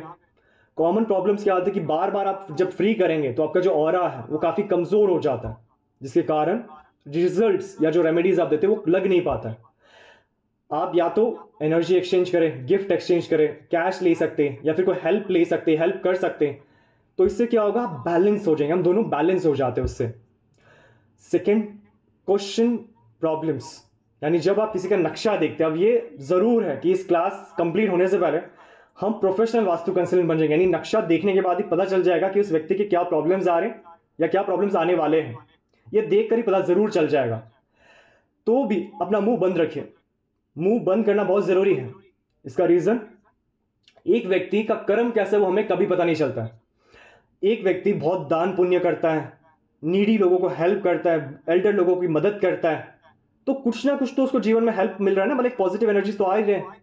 अब आप एक नक्शा देखते हैं, 10 पॉइंट्स होते हैं कि उनको हेल्थ इश्यूज है, वेल्थ इश्यूज है, चिल्ड्रन एजुकेशन इश्यूज है, ये सारे प्रॉब्लम्स हैं, लेकिन तो भी आप पहले क्लाइंट से सुनिए कि उनके क्या प्रॉब्लम्स आ रहे हैं। आपको देखने से पता चल जाएगा, एक आइडिया आ जाएगा कि क्या इश्यूज है और कहां से आ रहा है, बट तो भी आपको चुप होकर उनका सुनना जरूरी है। आपके मुंह से ज्यादा कान तेज होना जरूरी है, उनसे आप पहले सुनिए कि क्या प्रॉब्लम्स है। क्योंकि कभी कभी ऐसे देखा गया है कि जैसे आप 10 पॉइंट्स यानी प्रॉब्लम्स, 10 प्रॉब्लम्स आपको दिख रहे हैं, आपने क्लाइंट को 10 के 10 प्रॉब्लम बता दिए कि आपको ये प्रॉब्लम है। अब वो सुनते ही तो इंप्रेस हो जाएगा कि हाँ आप तो काफी ज्ञानी आदमी है, बट क्या होता है कि 10 प्रॉब्लम में 8 प्रॉब्लम मैच हो रहे हैं, 2 प्रॉब्लम नीचे के जो 2 है वो मैच नहीं हो रहा है। मैच क्यों नहीं हो रहा है? क्योंकि उस व्यक्ति के कर्म के द्वारा उसको कुछ प्रोटेक्शन मिल रहा है, यानी कोई सहायता मिल रही है। बट आप क्या कर रहे हो, आपने बोल दिया कि यार आपको तो कैंसर होने वाला है, आप मरने वाले हो। ऐसे बोलना नहीं चाहिए। ये बोलते ही क्लाइंट का रिएक्शन देखना चाहिए, एकदम डर जाता है। अब वो प्रॉब्लम नहीं आने वाला है उसको, क्योंकि वो कुछ ना कुछ उसे बचा रहा है। बट आप जैसे ये बोल देंगे उसके लॉ ऑफ अट्रैक्शन एक्टिव हो जाएगा, भाव है ना, भाव शुद्ध हो गया, स्टार्ट हो गया, तो लॉ ऑफ अट्रैक्शन एक्टिव हो जाएगा, जो प्रॉब्लम नहीं आना चाहिए तो वो लेके ही आ जाता है अपने जीवन में। सो यही रीजन है कि जब भी एक नक्शा देखे, ज्योतिष करे, न्यूमरोलॉजी करे, कुछ भी करे, खुद ज्यादा बोलने से पहले ज्यादा क्लाइंट्स का सुनिए, क्योंकि कुछ ना कुछ ऐसा होता है जिससे वो प्रोटेक्टेड है, जिससे उसके वो प्रॉब्लम्स नहीं आ रहे। वो जो जो प्रॉब्लम बोल रहा है उसको आप लिस्ट आउट कर लीजिए।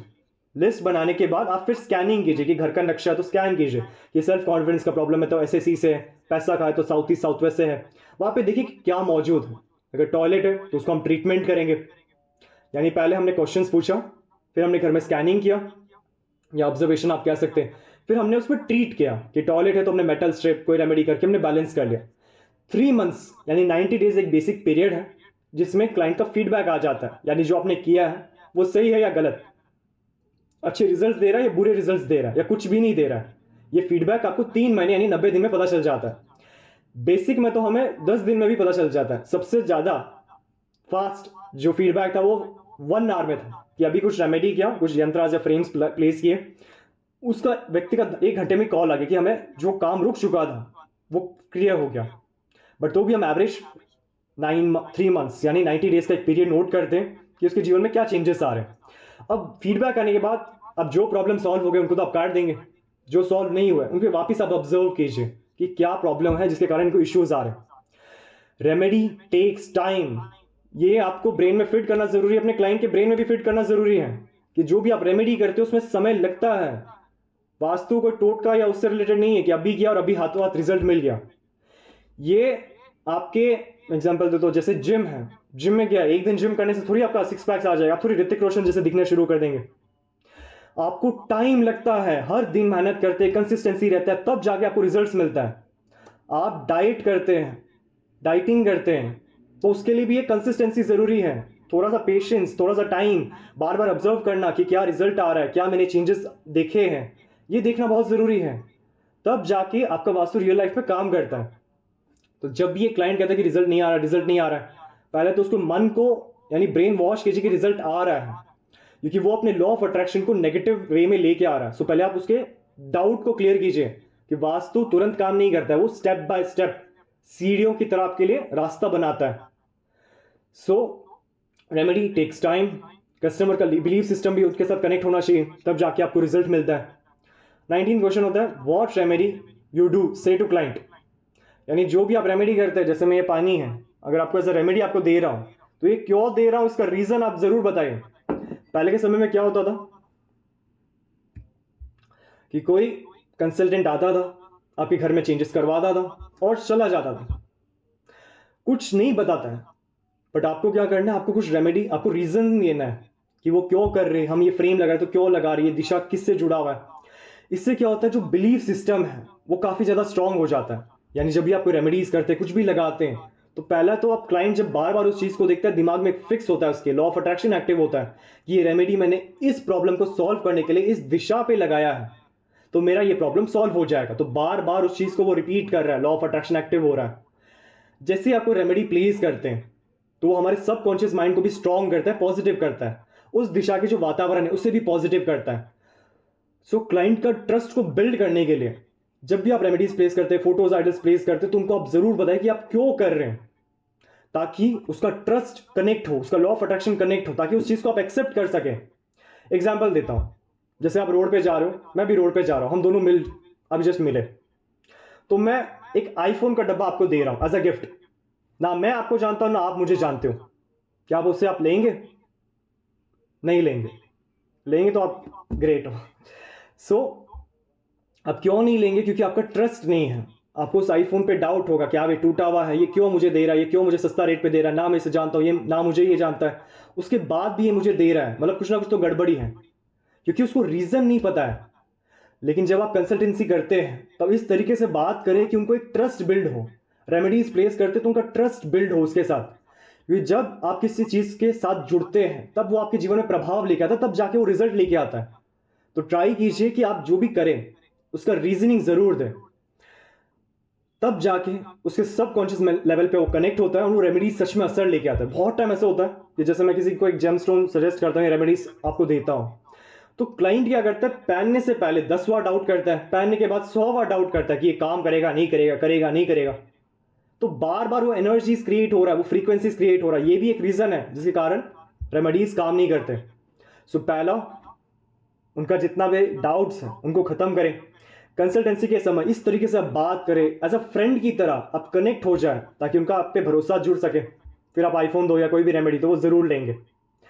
रेमेडीज तब जाके आपको असर देगा जब आप उनके सबकॉन्शियस लेवल से कनेक्ट हो जाएंगे। 20th क्वेश्चन है, why don't duplicate flat have same problems? यानी कि एक 20 मंजिला बिल्डिंग है, 20 स्टोरी बिल्डिंग्स है। हर बिल्डिंग में जहाँ पे टॉयलेट है वहाँ पे ही सबके टॉयलेट है। हर जगह जिनके वॉशिंग मशीन है वहाँ पे ही सबके वॉशिंग मशीन है। जहाँ पे बेडरूम्स है, जहाँ पे मेन डोर है, सबके लगभग वहाँ पे ही है। लेकिन तो भी पहले फ्लोर को हेल्थ इश्यूज आ रहे, दूसरे फ्लोर को वेल्थ इश्यूज आ रहे, तीसरे फ्लोर को रिलेशनशिप इश्यूज आ रहे, चौथे फ्लोर को शादी के रिश्ते ही नहीं मिल रहे। ये ऐसे क्यों हो रहा है कि सबको अलग अलग प्रभाव है? इसके 8 पॉइंट्स हैं आंसर। पहला पॉइंट, घर का कलर्स। यानी जो कलर मैंने अपने घर के उत्तर दिशा में किया है वो हो सकता है कि आपके उत्तर दिशा में ना हो। घर के जो पेंटिंग्स होते हैं, आज के टाइम में वॉलपेपर्स काफी अच्छा ट्रेंड है, तो उस ट्रेंड में क्या होता है, अलग अलग शेप्स होते हैं, सिंबल्स होते हैं, हर एक चीज का मतलब होता है। तो हो सकता है कि मैंने ये किया जो आपने नहीं किया हो, तो वो थोड़ा सा डिफरेंस लेके आता है। दूसरा, राशि। जैसे मैं मिथुन राशि का हूं, आप कर्क राशि के हो, कोई तुला राशि का है, तो हर राशि का किसी ना किसी दिशा से जुड़ा हुआ है। हो सकता है कि मेरा जो डायरेक्शन है वो बैलेंस है, वहां पे कोई प्रॉब्लम नहीं है, लेकिन आपकी जो राशि है उस दिशा में प्रॉब्लम है, तब वो आपको प्रॉब्लम क्रिएट करेगा। स्कल्पचर्स बेसिकली क्या हो गया, जैसे आइडल्स हो गए, पेंटिंग्स हो गए। अब जैसे मैं स्वामी विवेकानंद को ऐसा रोल मॉडल, ऐसा गुरु मानता हूं, तो मैंने उनका एक आइडल अपने पास प्लेस किया, अपने स्टडी टेबल के आसपास प्लेस किया। तो जब जब बार बार मैं उन्हें नोटिस करता हूं, मेरे माइंड में क्या फिट होता है कि ये विजडम, फोकस, जो एक विजन कहते हैं, विजन, बहुत स्ट्रॉन्ग विजन, उनसे रिप्रेजेंट करते हैं, क्योंकि हम इनके कारण उन्हें हम जानते हैं। सो बार बार उनको देखने से हमारे मेरे सबकॉन्शियस माइंड में वो कनेक्ट हो रहा है। तो हो सकता है मैंने कुछ ऐसे प्लेस किया हो, कुछ ऐसे फोटोज लगाए हो। मोटिवेशनल कोट्स सबसे कॉमन है, फॉरेन में बहुत ज्यादा देखते हैं हम। तो ऐसे कोट्स बार बार देखने से आपके माइंड में एक इंप्रेशन तो क्रिएट हो गए। तो कुछ आइडल, स्कल्पचर्स, इनसे भी हमारे जीवन में एक इंपैक्ट आता है। विल पावर, यानी मेरा ऑरा कैसा है, प्लेसमेंट। हो सकता है मेरे घर में फ्रिज यहाँ पे रखा हुआ, आपके कहाँ पे और रखा हुआ है, मेरा टीवी यहाँ पे, आपका कहीं और है। तो ऐसे भी चेंजेस आते हैं जीवन में। वास्तु रेमेडीज, अब जैसे आज के टाइम में सोशल मीडिया के धन्यवाद से आप और हम आज जुड़ पाए। कोरोना के कारण काफी लोगों का जॉब गया है, काफी लोगों के जीवन में प्रॉब्लम्स आए, लेकिन उसी के ऑपोजिट में काफी लोगों के नए अवसर भी आए, नए जॉब्स, नए जॉब सेक्टर्स, काफी ज्यादा नए कुछ स्टार्ट हुए।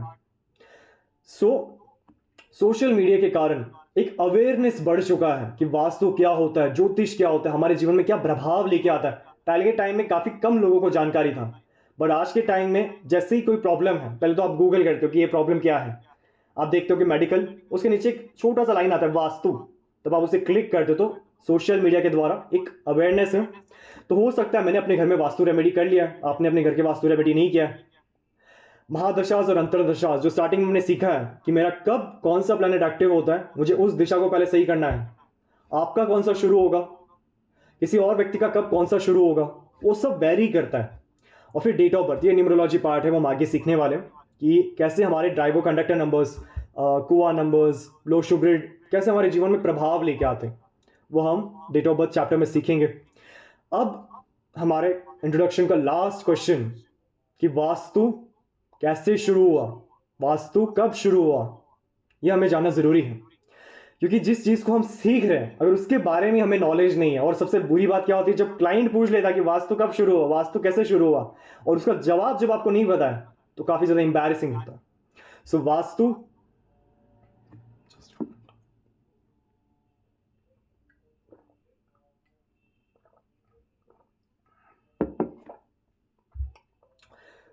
इसका जवाब है कि वास्तु कैसे शुरू हुआ।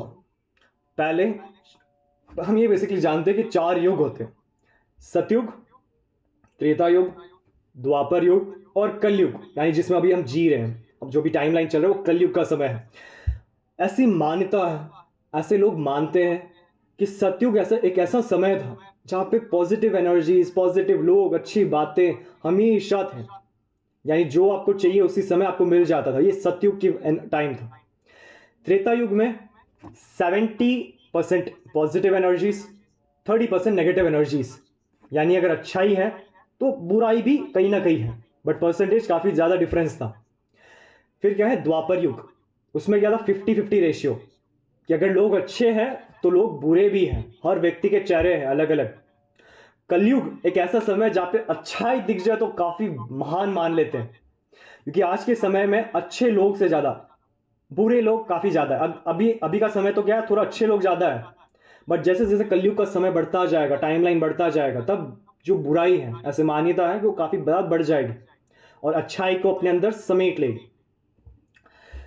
वास्तु जो था वो त्रेता में शुरू हुआ था। त्रेता में कैसे शुरू हुआ, एक स्टोरी है। स्टोरी क्यों बनाए जाते हैं हमारे पूर्वजों के द्वारा, ताकि हमें समझने में आसानी हो। तो यही स्टोरी मैं कॉपी पेस्ट करने वाला हूं आप पे। वास्तु पुरुष की कहानी। बेसिकली त्रेता युग में एक ऐसा समय था जब राक्षस और देवताओं का मल्लयुद्ध। मल्लयुद्ध क्या होता है, बेसिकली एक ऐसा फाइट जहां पे आप कोई शस्त्र यूज नहीं कर रहे, जैसे कोई वेपन्स हो गए, स्वॉर्ड्स हो गए, उनको आप यूज नहीं कर रहे हो। हाथों के द्वारा जो फाइट है उसे हम मल्लयुद्ध कहते हैं। ये जो युद्ध था ये काफी सालों तक चला। अब जब आप कंटिन्यूस फाइट कर रहे हो तो ये पक्का है कि आप थकोगे जरूर। थकोगे तो आपके जो पसीने हैं वो धीरे धीरे फ्लो होना शुरू हो गया। तो एक जगह था, ऐसा मान लीजिए एक पिट था, जहां पे सारे देवताओं का पसीना यानी स्वेट और असुरों का स्वेट दोनों एक जगह एकाग्रित हुआ। अब दोनों के कॉम्बिनेशन से एक ऐसा प्राणी, या ऐसे मान सकते हैं कि ऐसा जीव का उत्पन्न हुआ, यानी एक स्टार्ट हुआ, एक फॉर्मेशन क्रिएट हुआ, जो एक ना राक्षस की तरह दिखता था ना असुरों की तरह दिखता है। बेसिकली आप ह्यूमन बॉडी जैसे मान लीजिए। अब उसका क्या हुआ, अभी जैसे जन्म हुआ। अब छोटे बच्चों को क्या है, उनको नहीं पता कि क्या खाना चाहिए क्या नहीं खाना चाहिए, उनको यही नहीं पता कि क्या सही और क्या गलत है। अब जैसे ही वो स्टार्ट हुआ, यानी जैसे ही अभी उसका जन्म हुआ, तो वो क्या किया, उसको भूख लग गई, तो उसके सामने जो कुछ भी था वो सब खाना शुरू कर दिया। यानी देवता आए, असुर आए, तो जो भी उनके पास आ रहा है वो खाना शुरू कर दिया। उसको नहीं पता कि क्या सही है क्या गलत है, बच्चे को वैसे भी आइडिया नहीं होता है, और जिसका अभी जन्म हो उसको तो डेफिनेटली नहीं पता है। अब इतनी ताकत, अब ऐसे मान लीजिए कि देवताओं की ताकत, असुरों की ताकत दोनों मिलकर अगर एक में आए तो उसको कोई नहीं हरा सकता है। अकेला देवता भी नहीं हरा पाएंगे, असुर भी नहीं हरा पाएंगे। तो दोनों क्या हुए, डर गए। यानी देवता ऐसे डरे कि ये असुरों की कोई चाल है हमें खत्म करने के लिए। असुरों को ऐसे डर लग गया कि ये देवताओं की कोई चाल है हमें खत्म करने की, हमें खाने के लिए। तो असुर और देवता अपना युद्ध को पॉज यानी एक जगह रोक लिए और सीधा ब्रह्मा के पास गए। ब्रह्मा क्यों, क्योंकि Brahma is the creator of this creation. यानी इस पूरी सृष्टि में, पूरी यूनिवर्स में जब भी कुछ नया उत्पन्न होता है, नया स्टार्ट होता है, वो ब्रह्मा के द्वारा है। घर का जो वास्तु मंडल है, आगे हम सीखेंगे 45 देवतास का, जो सेंटर पॉइंट है वो ब्रह्मा है। अगर घर के सेंटर में ब्रह्म बिंदु, उसमें अगर कुछ प्रॉब्लम आ जाए वो घर कभी नहीं बन पाएगा। ऐसे मान लीजिए जो नींव है वो लॉर्ड ब्रह्मा है। तो देवता और असुर दोनों प्लेज, मतलब ऐसे हेल्प माने चले गए ब्रह्मा के पास की जो भी क्रिएट होता है वो आपके ब्लेसिंग्स के द्वारा ही होता है। अब ये जो शरीर क्रिएट हुआ, जो सब कुछ खा रहा है, उसको हम कैसे रोकें। अब ब्रह्मा जी ने कितनी तपस्या से 3 लोगों को बनाया है। अब कोई प्राणी या ऐसे जीव कह सकते हैं कि वो सब कुछ खत्म कर रहा है तो कितना बुरा लगेगा। तो ब्रह्मा जी ने एक प्लान बनाया, ऐसे एक डिस्कशन हुआ जिसमें 32 देवतास, नंबर्स याद रख लीजिए, 32 देवतास, 12 असुर और खुद एक देवता। टोटल कितना हुआ, 32 1 12 45 देव शक्तियां, जो वास्तु का एडवांस पार्ट है। उन्होंने प्लान किया, और जैसे ही वो प्राणी यानी जो बच्चा ऐसे चल रहा था, अब चलता कैसे, वो ऑन द मूव चलता है, यानी सर नीचे की तरफ और सामने बढ़ता जा रहा है। ब्रह्मा एट द सेंटर, यानी जैसे ही वो चल रहा है एट द सेंटर ब्रह्मा है, जिससे वो जमीन पे धस गया, फिर जमीन पे गिर गया। उसके चारों तरफ 32 देवताज आ गए, 12 असुर, दोनों मिलकर उन पे चढ़ गए। अब उसके कारण जो वो बच्चा था वो चल नहीं पाया, उसको भूख थी वो खत्म नहीं हो पाई। अब वो रोने लग गया। ब्रह्मा क्या है, उन्होंने थोड़ा सा तरस देके उन्हें उससे अपना मनसपुत्र बना लिया, एक टाइटल है मनसपुत्र, उनको अडॉप्ट कर लिया और उनका नाम दे दिया वास्तु, वास्तु पुरुष। इसके साथ जो वास्तु का जो मंडल है, ये जो 45 देवतास हम सीखते हैं कि नॉर्थ हमें अपॉर्चुनिटीज, साउथ हमें नेम एंड फेम क्यों देता है, ये 45 मंडल्स हैं कि वहां पे ऐसे देवतास, वहां पे ऐसे असुर बैठे हैं जिसके कारण आपको ये रिजल्ट्स आ रहे हैं। सो ब्रह्मा जी ने उसे अपने मनसपुत्र का उपाधि दी और उसे एक बूंद दी। बूंद मतलब आशीर्वाद।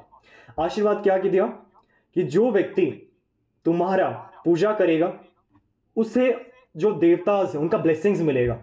जो व्यक्ति या जो घर आपको प्रॉब्लम्स देगा, असुर अपने आशीर्वाद देना शुरू कर देंगे आपको, उन लोगों को जो उस घर में रहेंगे। ये बोन था। अब कुछ स्टोरीज में थोड़ा सा डिफरेंस भी है। डिफरेंस क्या है कि जैसे 45 देवता मंडल स्टार्ट हुआ तो हर घर में जो प्लॉट है वहां पे वास्तु पुरुष स्टार्ट होगा। जैसे हम होम इनॉग्रेशन करते तो वहां से स्टार्ट हो जाता है एनर्जीज और सब। थोड़ा सा स्टोरीज में डिफरेंट क्या कि एक ऐसा बोन था जिसमें वास्तु पुरुष को ऐसा ब्लेसिंग दिया गया कि जो भी व्यक्ति आपके एरिया में गलत काम करता है, गलत सोचता है या कुछ भी गलत चीजें करते हैं, उससे असुर का जो प्रभाव है बढ़ जाएगा। और यही चीज जो चीज अच्छे लोग करते हैं, मतलब जो आपका एरिया है उसमें अच्छे लोग अच्छे काम करते हैं, जो हैबिट्स है, जो वर्क्स है, कर्म है, सोच है, तो उस टाइम देवताओं का आशीर्वाद मिलना शुरू हो जाएगा। अब ये स्टोरीज है, थोड़ा सा डिफरेंस तो आएगा ही। बड़ा डिफरेंस क्या है कि देवता और असुर दोनों नहीं थे। वो थे भगवान शिव और अंधक। अंधक बेसिकली असुर है, शिव के ही अंश है, बट असुरों के साइड से वो फाइट करे। ये स्टोरीज है तो थोड़ा सा डिफरेंस तो आएगा ही, इतने पुराने सदियों से चल रहा है। सो ये त्रेता युग से शुरू हुआ और कलयुग तक अभी तक चल रहा है। सो इस तरीके से जो वास्तु पुरुष का मंडल है, 45 देवतास का जो मंडल है, वो इस तरीके से फॉर्म हुआ और फिर वास्तु की जो वाइब्रेशन है वो आपके जीवन में कनेक्ट होना शुरू हो जाता है। यही रीजन है कि भल्लाट सोम नॉर्थ की तरफ है, यम गृहस्थ साउथ की तरफ है, क्योंकि वो उस समय में उस वास्तु पुरुष पे उस जगह पे बैठ चुके थे, जिसके कारण उस दिशा के जो प्रभाव है वो देवतास देने शुरू कर दिए। सो ये हमारे टोटल इंट्रोडक्शन का पार्ट हो गया है। ये 21 क्वेश्चंस हैं जिसको हमने अभी कवर किया है। कल आपको इस कोर्स में ये स्लाइड बेसिकली आपको फॉरवर्ड किया जाएगा, आपको दिखाया जाएगा, ताकि आपको फोटोज के द्वारा और इजी हो जाए समझना। एक रिक्वेस्ट क्या है कि जब भी आप इस कोर्स में जुड़ते हैं मेडिटेशन जरूर करके आए, वरना ऐसे स्टूडेंट्स होते हैं कि जो 1 दिन 2 दिन 3 दिन जरूर आएंगे, चौथे दिन 5वें दिन छुट्टी मार लेंगे, क्योंकि उनको कुछ समझ में नहीं आएगा, सर के ऊपर से चला जाएगा। वो क्यों जाएगा? क्योंकि आप उस एनर्जी से कनेक्ट नहीं हो पा रहे। कोई भी शक्तियों से या फिर कोई भी एनर्जी से जुड़ना चाहते तो पहले आपके अंदर वो एनर्जी होना जरूरी है। भगवान जब आपके सामने आते हैं या प्रकट होते हैं तो ऐसे मान्यता है कि पहले आपके अंदर वो एनर्जी होना चाहिए।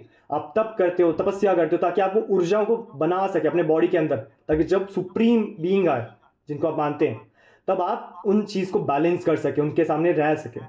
सो यही वास्तु का बेसिक लॉजिक है कि आप जब एनर्जीज को फील करना चाहते हैं, ठीक करना चाहते हैं, अपनी लाइफ को बेहतर करना चाहते हैं, तो पहले अंदर से शुरुआत होनी चाहिए। तो वो मेडिटेशन वीडियो काफी ज्यादा हेल्प करता है। सो उसको जरूर सुन के इस क्लास में जुड़िए। सो आज का क्लास हम यहाँ पे एंड